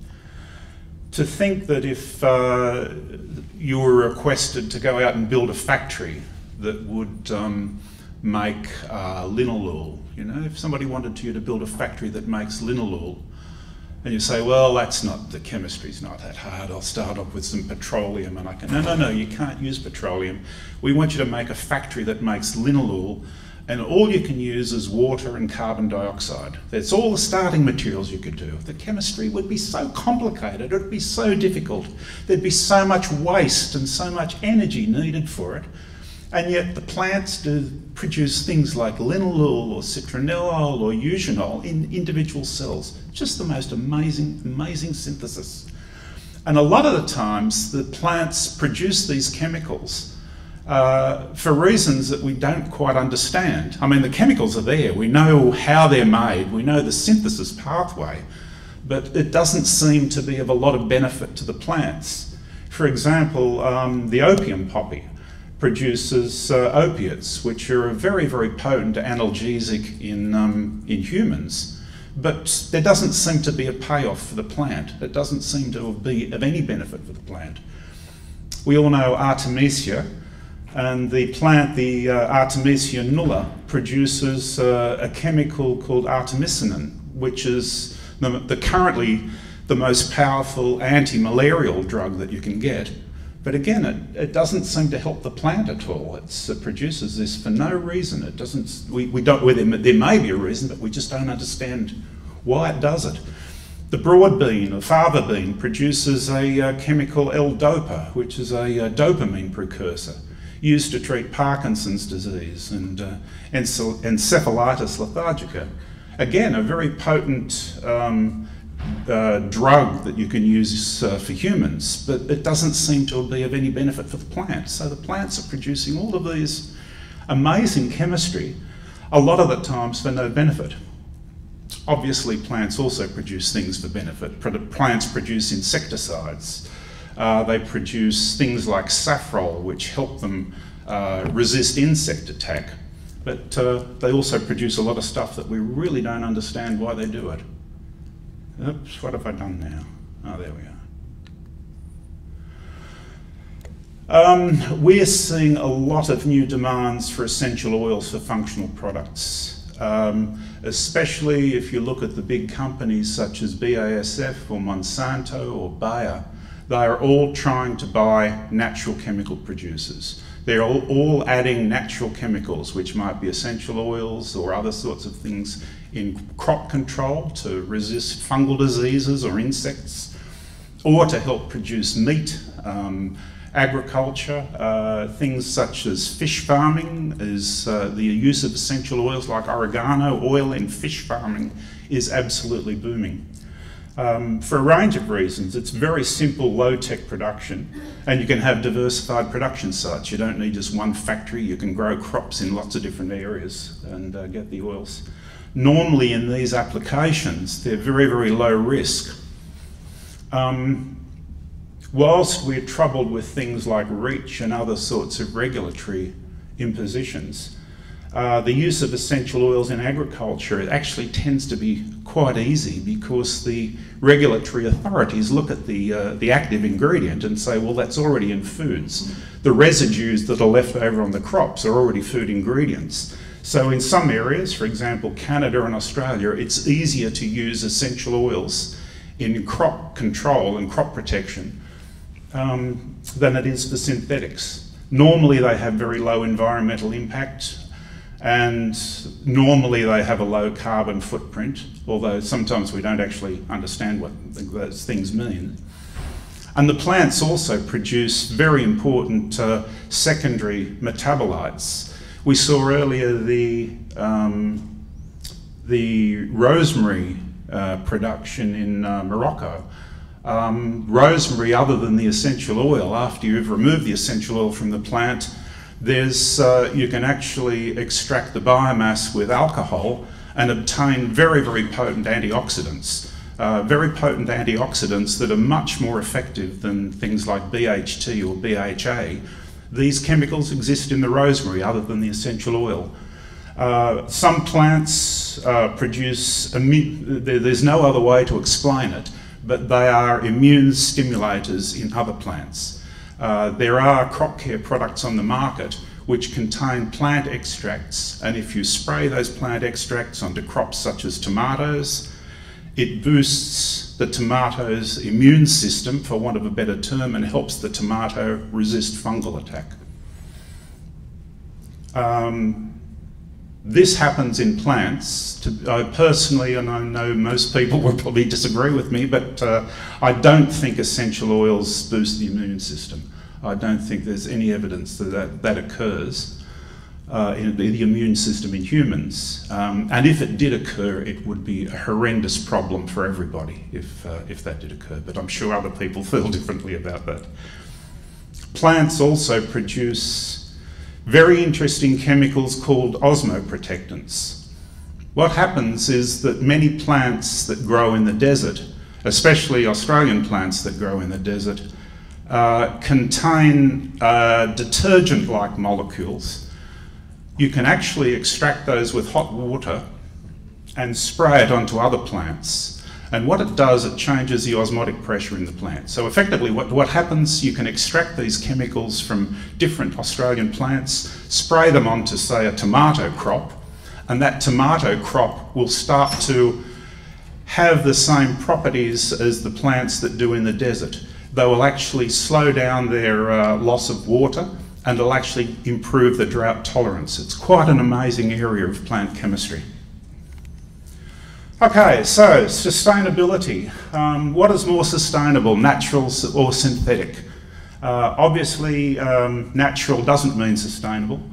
If you're going to talk about sustainability, you actually have to look at the entire life cycle of the product, and that might differ from person to person, your own judgment, or it might differ from country to country. I'm going to talk about a particular product, so I chose the Lacoste model there, Robert De Niro, because sustainability, what could be easier than thinking about the sustainability of cotton or polyester?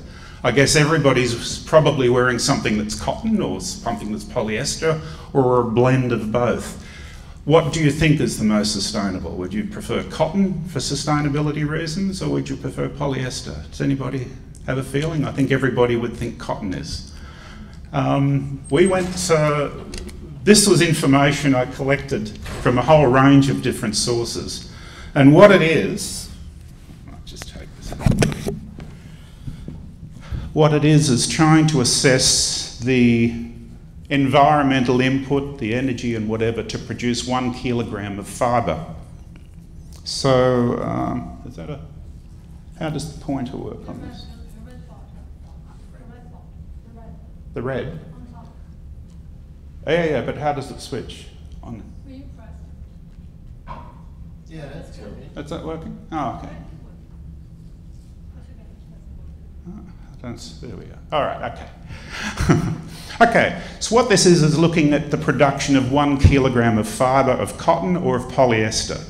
The production, the energy for the production and the weaving. If we look at the production of cotton, the energy to produce it is obviously less. This is in megajoules per kilo, is less. So that's much better there. The weaving, cotton is actually much more difficult to weave or to knit than polyester, because polyester tends to be self-lubricating. So the energy for the cotton production is much higher than to make it into a garment is much higher for cotton than polyester. Fertiliser. Cotton requires huge amounts of fertiliser to grow, whereas polyester requires absolutely nothing. And pesticides. Massive amounts of pesticides are necessary with nothing. So, what are we talking about sustainability now? Water. This seems ludicrous, but is in fact, I verified this. This is from the best figures were from the Indian Cotton Producing Association. To produce 1 kilo of cotton requires 22 tonnes of water in the production of that. And in the processing, which is the dyeing and everything like that, requires almost another 4 tonnes. Whereas in the polyester, the water required for the polyester is virtually nothing. And the dyeing and subsequent processing is much lower than cotton, again because it takes up dyes a lot easier, it handles a lot easier. The carbon dioxide emissions in the production and processing, a little bit higher in the cotton than in the polyester. Now, we're talking about whole of life, so this is the actual production part. What happens when we want to get rid of it, when we don't want it anymore, when it's covered in gravy stains down the front of our shirt, or it's got holes in it and we want to get rid of it? Disposal. So we can burn it, and if we measure the energy in burning 1 kilo of cotton, we get back 7 megajoules. We get back 33 megajoules from the polyester. Is it biodegradable? Polyester, no. Cotton, yes. Is that a good thing? No, not necessarily. Biodegradability is not necessarily a good thing. The reason is, when we're looking at the biodegradation of cotton, and there's been a lot of studies doing on this, not only does it biodegrade producing carbon dioxide, but it also produces methane and other greenhouse gases. So 1 kilo of cotton fibre effectively produces 5.5 kilos of carbon dioxide equivalent. So it produces carbon dioxide and methane. So when we're now talking about sustainability, how on earth can you make a decision? Just on the figures, it looks like it's much better to use polyester than cotton. Just interestingly, when we were talking about perfumes before, I did a project years ago with one of the big agricultural chemical companies in cotton. And what was happening is that, as you know, cotton's normally a broadacre crop, and they use aircraft to spray the chemicals onto it. Well, what was happening is the towns near the cotton fields were complaining about the smell of the agricultural chemicals.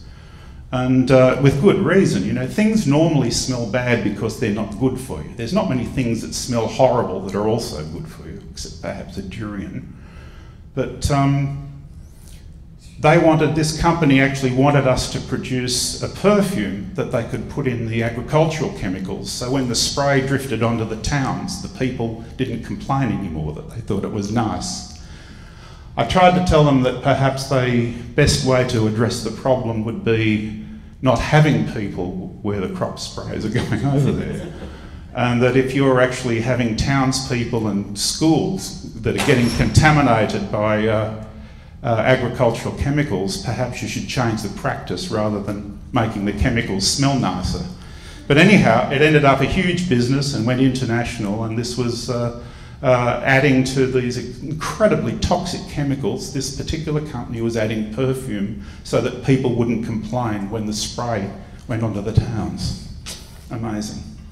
Anyhow, so what's sustainability? What does it mean? Natural? Who knows? It's so complicated that it's very hard to make any judgment on that.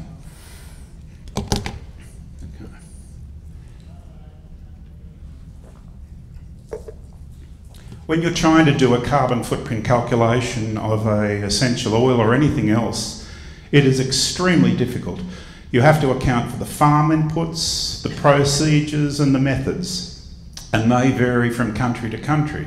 If you're using, for example, if you're using nitrogen fertilisers in the United States, you get a completely different result if you do use nitrogen fertilisers in Australia, because of the different bacteria that's in the soil and the fact that in the United States you can use chemicals with your fertiliser that stops the production of greenhouse gas emissions, where you can't use them in Australia. They're banned in Australia.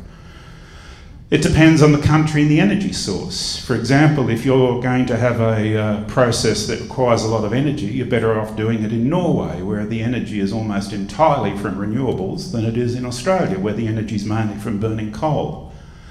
At our factories in China, we use at the cassia factory, we use mainly spent cassia biomass to fire the boilers with a little bit of coal. The other factory, we use entirely wood. We either we burn the eucalyptus leaves in the boiler, and we have a deal with the local lumber company. We get all their sawdust, all their waste material, we burn that in the boiler. And the last factory, we actually buy recycled steam. In China, when they put in a power station, they develop an industrial park around it. So rather than having a cooling tower and dumping all the energy, they actually pipe the steam throughout the plant, throughout the industrial site, and you can actually buy waste steam or waste hot water. So the other factory, we actually don't have a boiler at all. We buy all the waste energy from the power company. So we tried to work out how environmentally friendly and what the carbon footprint was, but it's just too impossibly difficult to do. Various types of irrigation, for example, you can see here the carbon equivalent per hectare per year varies enormously depending on the type of irrigation you use. It depends on the fertilisers you use.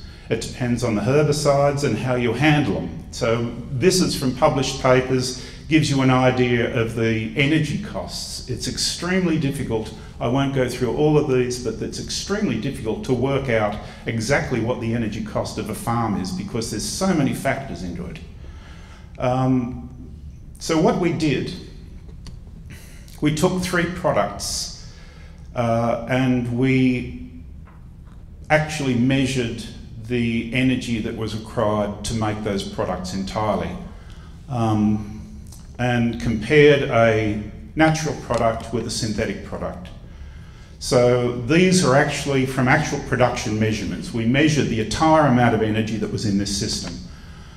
From the energy, we converted it to carbon dioxide equivalents using OECD methods, and that tends to favour synthetics. It tends to portray synthetics in a favourable light. So these figures are basically inflated to make the synthetics look better, just by the way that the figures are kept. We ignored the environmental fate because that's just too impossibly difficult to do, to measure the biodegradation of an essential oil or the mineralisation. We rounded the figures up. And the 3 materials we looked at were an insect repellent, a herbicide and a fungicide. Insect repellents, as you know, were going through a massive boom because of climate change. We're getting different distribution of insect pests and diseases. Insects are developing resistance to insecticides, and in third world countries, increasing affluence means that people don't want to be troubled by mosquitoes anymore. As well, the largest insect repellent, which is DEET, has resistance and neurotoxicity concerns, so there's a huge demand for new insect repellents. The 2 we looked at is this one, which is synthesised from citronellal. There we go. This particular thing is synthesised from citronellal. It's paramenthana. Sorry, there's a spelling mistake there. It's paramenthana 3,8-diol, not methana. The other one is icaridin. Icaridin is used by Johnson Wax. Most of the insecticides from Johnson Wax, the insect repellents are based on icaridin. And this is what we found. So the synthesis cost of these materials was $35 for the first one, the natural derived one from citronella. Taking it right down to the carbon footprint on the material was 2.3 metric tonnes carbon CO2 equivalent per tonne of product. So just compare the figure, 2.3. The icaridin, which is the big new insect repellent in the United States, has a carbon footprint of 175. So you're just looking here at comparing the natural product, the naturally derived product, which is 2.3 versus the synthetic 175. So the carbon emissions for the natural product are so much lower. What the consequences are, there is a very, very big push now in the world for the use of this material, paramenthana 3,8-diol, or 3,8-PMD. The market for insect repellents is greater than 25,000 tonnes worldwide, and the demand this is going to create for citronellal is going to be quite incredible, absolutely incredible, especially for the safety of the material. It's much safer than the others, and it is much more environmentally friendly. This is a photo of a particular eucalyptus forest in Australia. Has anyone noticed something unusual about it? There's something very unusual about that forest. Ground cover. Exactly right, there's no ground cover. The reason is these eucalyptus trees are producing in their leaves herbicides. We often think of plants as being somehow benign, but in fact they're not really. Plants, for example, eucalyptus trees, actively try to destroy all their competition. They're very good at destroying all their competition in the forests. They drop heaps of leaves which contain herbicides to kill all the other plants. As well, in the fire season, the fires actually rush through here, and the eucalyptus trees are especially protected against fire. So they've evolved to be a very successful tree in fires. So the eucalyptus trees and a lot of other trees are actually quite aggressively try to take over the forests and kill all their competition. Herbicides, we're seeing a lot of changes, the wetter, warmer growing conditions due to climate change, increased weed growth. Higher carbon dioxide levels in the air do stimulate plant growth, but often it's the wrong ones. Grain crops such as wheat and rice and corn tend to not be very stimulated by carbon dioxide, but the weeds do. So it stimulates the wrong types of crops. And lots of the use of GMO is leading to more demands for new herbicides. In this case, there were two herbicides we looked at, 1,4-cineol, which is very similar to the 1,8-cineol, but it's just slightly different structure. 1,4-cineol is a very effective herbicide, and a new herbicide that's coming out called synmethylin, which is actually manufactured to be a stable form of 1,4-cineol. And in this case, we did the synthesis in our factory. We made a ton of the synmethylin and compared the production required.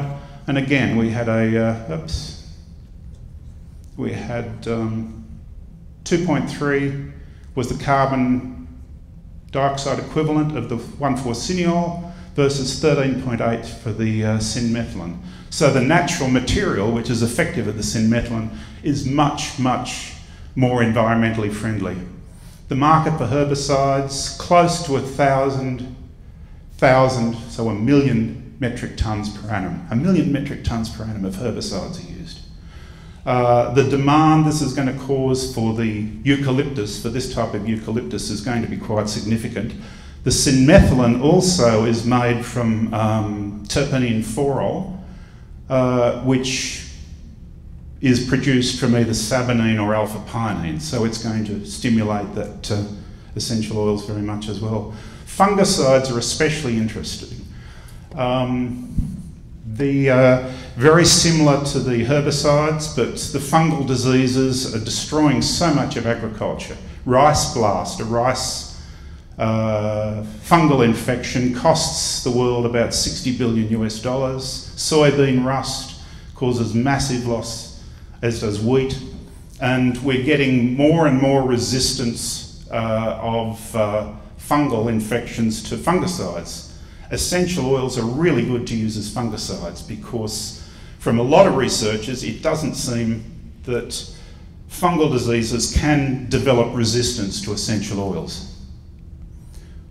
I won't go into this is very complicated.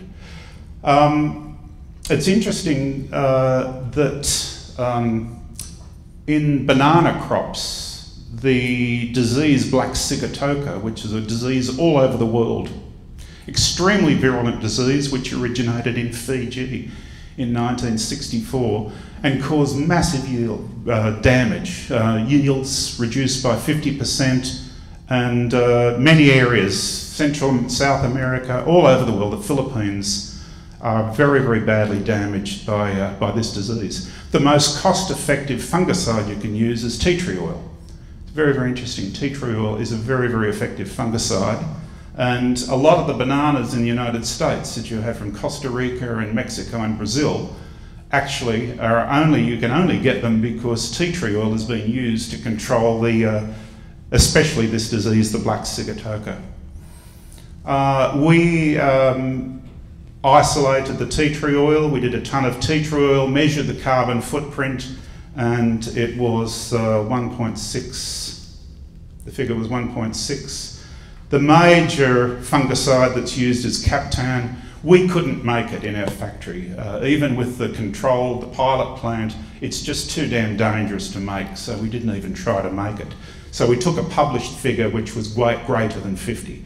So again, the essential oil, which is as cost effective as a synthetic, but it doesn't have the resistance problems, it doesn't have the toxic problems, it doesn't have the environmental damage when the fungicide washes into the river, is much, much more benign.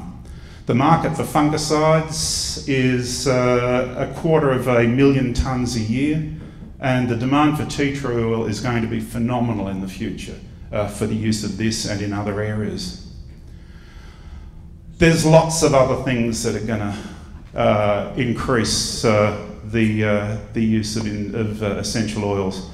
Methyl eugenol, it's something that everybody hates to hear about. There's something that's restricted in lots of areas, but it is a phenomenal termite control material. That particular species there has an essential oil that's about 98% methyl eugenol. Its common name's the Huon pine and is a very, very effective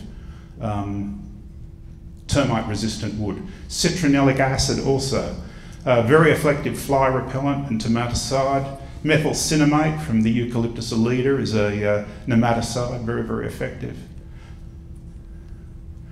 Lots of plants, it's very interesting, lots of plants produce insecticide synergists, which are these types of chemicals here. They work by suppressing the cytochrome P450 enzymes in insects. Basically, that's the way the insect detoxifies an insecticide.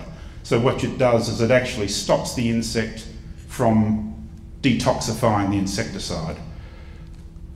Safrole is a very effective one, but unfortunately it has some concerns. It's carcinogenic. But amongst the essential oils that are very effective at, as insecticide synergists is nutmeg. Nutmeg oil is very, very effective insecticide synergist.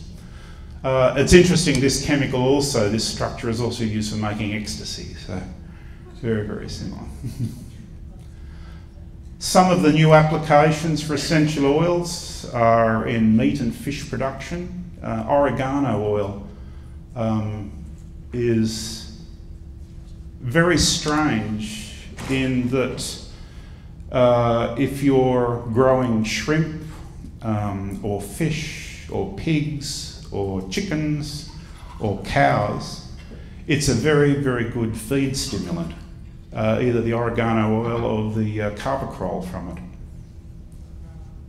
We have a request at the moment for 500 tonnes a year of carboxyl for an animal feed. It's a new animal feed that's coming out. We can't make it, it's too difficult to synthesise, but other people do it. Parasite control, again, oregano oil or tea tree oil. You only need a tiny amount in the feed and is very, very effective in all types of meat and all types of fish. Reduces fungal infections and suppresses pathogens in the gastrointestinal tract. A very interesting area is the use of essential oils for calming animals and fish. It's very big industry now to produce fish or shrimp in Thailand and ship them live to Europe or the United States or Australia. And there's patents on this, which is the use of linalool or hoewood oil or lavender oil will actually calm the fish down and will calm animals down. It's not anecdotal.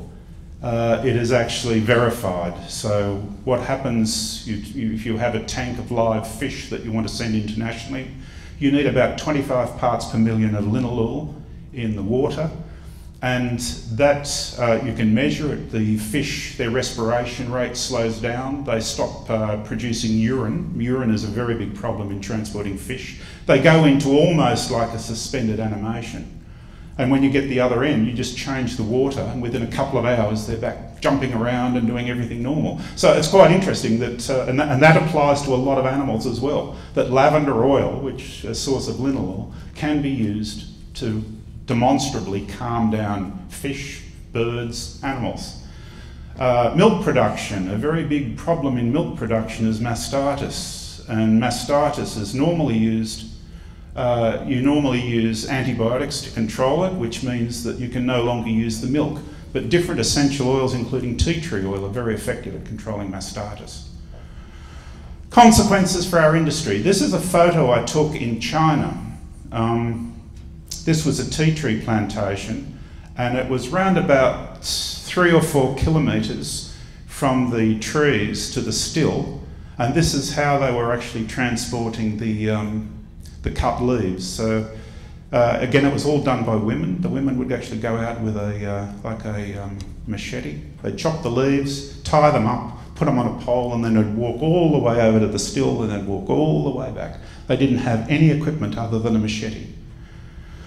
Sustainability issues. These are some photos I took on a recent trip with eucalyptus, and everybody's very, very familiar with eucalyptus and eucalyptol. It's used very, very widely. About 10,000 tonnes a year or something like that is produced in China, and China's the major source of eucalyptus globulus oil. In China, typically in these small villages like here, you'll have a very, very tiny village, and in the village the people might grow corn, or they might grow pumpkins, or they might grow rice or tomatoes or whatever. But in the village they'll probably have 50 or 100 eucalyptus trees growing around there. And what they do is when it's time for them to be harvested, they'll put out a bamboo ladder and someone will climb up the tree with a machete and just chop the leaves off. Then they take them over and put them in the still, and they'll have a whole group of people with knives which will actually just start chopping the leaves up into little pieces, put them in a basket, dump it in the still over here, and what happens then is the people from the village get in the still and jump up and down to compress it, to try and compress it. Then they light a little fire, which you can see over there, and do the distillation. And from there, the oil, the village might only produce 100 kilos a year, but there'll be another thousands and thousands of little villages doing this. They take the oil to the market and sell it to a collector. The collector sells it to a dealer. The dealer sells it to a factory, and then it gets made into proper eucalyptus oil. Eucalyptus oil, so in my company, we supply some of the major flavour and fragrance companies.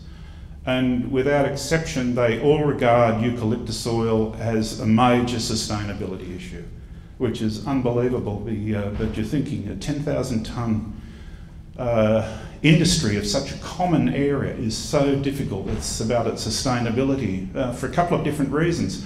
One is that the villages are ageing. Like everywhere in third world countries, the youth don't want to hang around the village. The youth don't want to climb bloody eucalyptus trees for the rest of their life, so they're moving to the cities and getting jobs in the factories. So the villages are ageing. The older people have getting less capacity for work, and they just don't want to do this. They don't want to climb the trees anymore. This is happening everywhere. Laos, we were looking at a project to do a particular plantation in Laos. And in the end we abandon it, and the reason is we can't do it in Laos is because there's no labour. There's no labour available in Laos to do essential oils. All of the people are shifted to the city. There's very few people to produce food. The land competition is getting difficult. There's greater affluence, which we talked about before. People are eating more, but they're eating more meat. And with more meat, there's greater demand for food grain to feed pigs and whatever. Crop competition. Why do you want to grow eucalyptus if you can grow strawberries? You're going to grow whichever is the most economical and which give you the greatest return. Climate change is happening. The eucalyptus areas in China are affected by climate change. There's less water available, and there is more intense weather events. This was interesting. Another thing about eucalyptus, which is really cool, I don't know whether you know this, but the eucalyptus tree, in the leaves, it produces a special hormone. Now, in the trunk of the eucalyptus tree, there's thousands of little buds, little epicormic buds, which don't develop. And they don't develop because the leaves produce a hormone which stops them developing.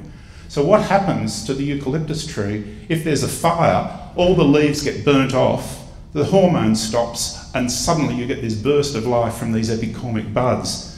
What has happened here, this was taken earlier this year in the eucalyptus area in Yunnan in China. They had massive blizzards, very, very unusual blizzards.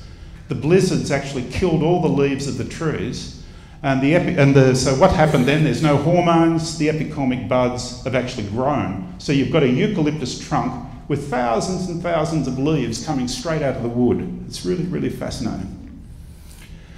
Agrochemicals, there's a crisis developing in the future supply and cost of agricultural chemicals. Agriculture is getting much more expensive.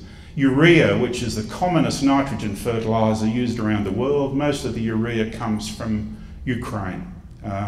Ukraine is the major manufacturer of urea for the world using Russian gas. We all know what's going on in Ukraine. Phosphorus chemicals are going to be in critically short supply. So the phosphorus and the nitrogen is what's needed. And changing work patterns. This was very interesting that Litsia is also regarded as a non-sustainable crop, that there are very big concerns about the future of Litsia and citral. The reasons is the Litsia grows in China, and the trees grow in, they're not on private property, they're normally in parks, in government land. The Litsia berries mature round about July, August, and which coincides with the school holidays in China. So in the school holidays, hundreds of thousands of kids go in and they collect the berries, or they bash the trees to get the berries off and then take them away. All that's necessary in China is for China to decide that the Litsia, that the forest should be protected, and they'll stop the wild harvesting. Or if China changes the school holidays, the labour force to collect the berries will stop overnight. There'll be no more Litsia if China changes their school holidays and goes to a 3-term rather than a 2-term year. Consequences for the industries. We're seeing everywhere greater investigation of natural substances, essential oils and isolates. What we consider as a big volume for use in aromatherapy is a drop in the ocean for an agricultural company wanting that same essential oil for use elsewhere. The demand is going to increase. Again, the increased demand for functional actives due to the low toxicity, the broad chemical palette, and the barriers to entry for the synthetics. The demand for efficacious use of essential oils rather than hedonic will increase substantially, and this is going to change our industry so much. Whilst functional ingredients can be synthesised, quite often the precursor is an essential oil. For example, when I talked about the oregano oil, you can also use the carvacrol, but you make carvacrol from carvone, and that comes from limonene. In other words, it's orange oil. The growing organic market will demand oils and isolates and can pay for it, and it's going to be a major impact on already problematic essential oil supplies. Eucalyptus, Litsia, geranium, all of these, citronella, all of these are going to be very, very major change and big geographical shifts in the production area. So that's one of the things. It seems that no matter what the problem is, some plant seems to have a solution for whatever we want, and we just have to find it. So thank you very much.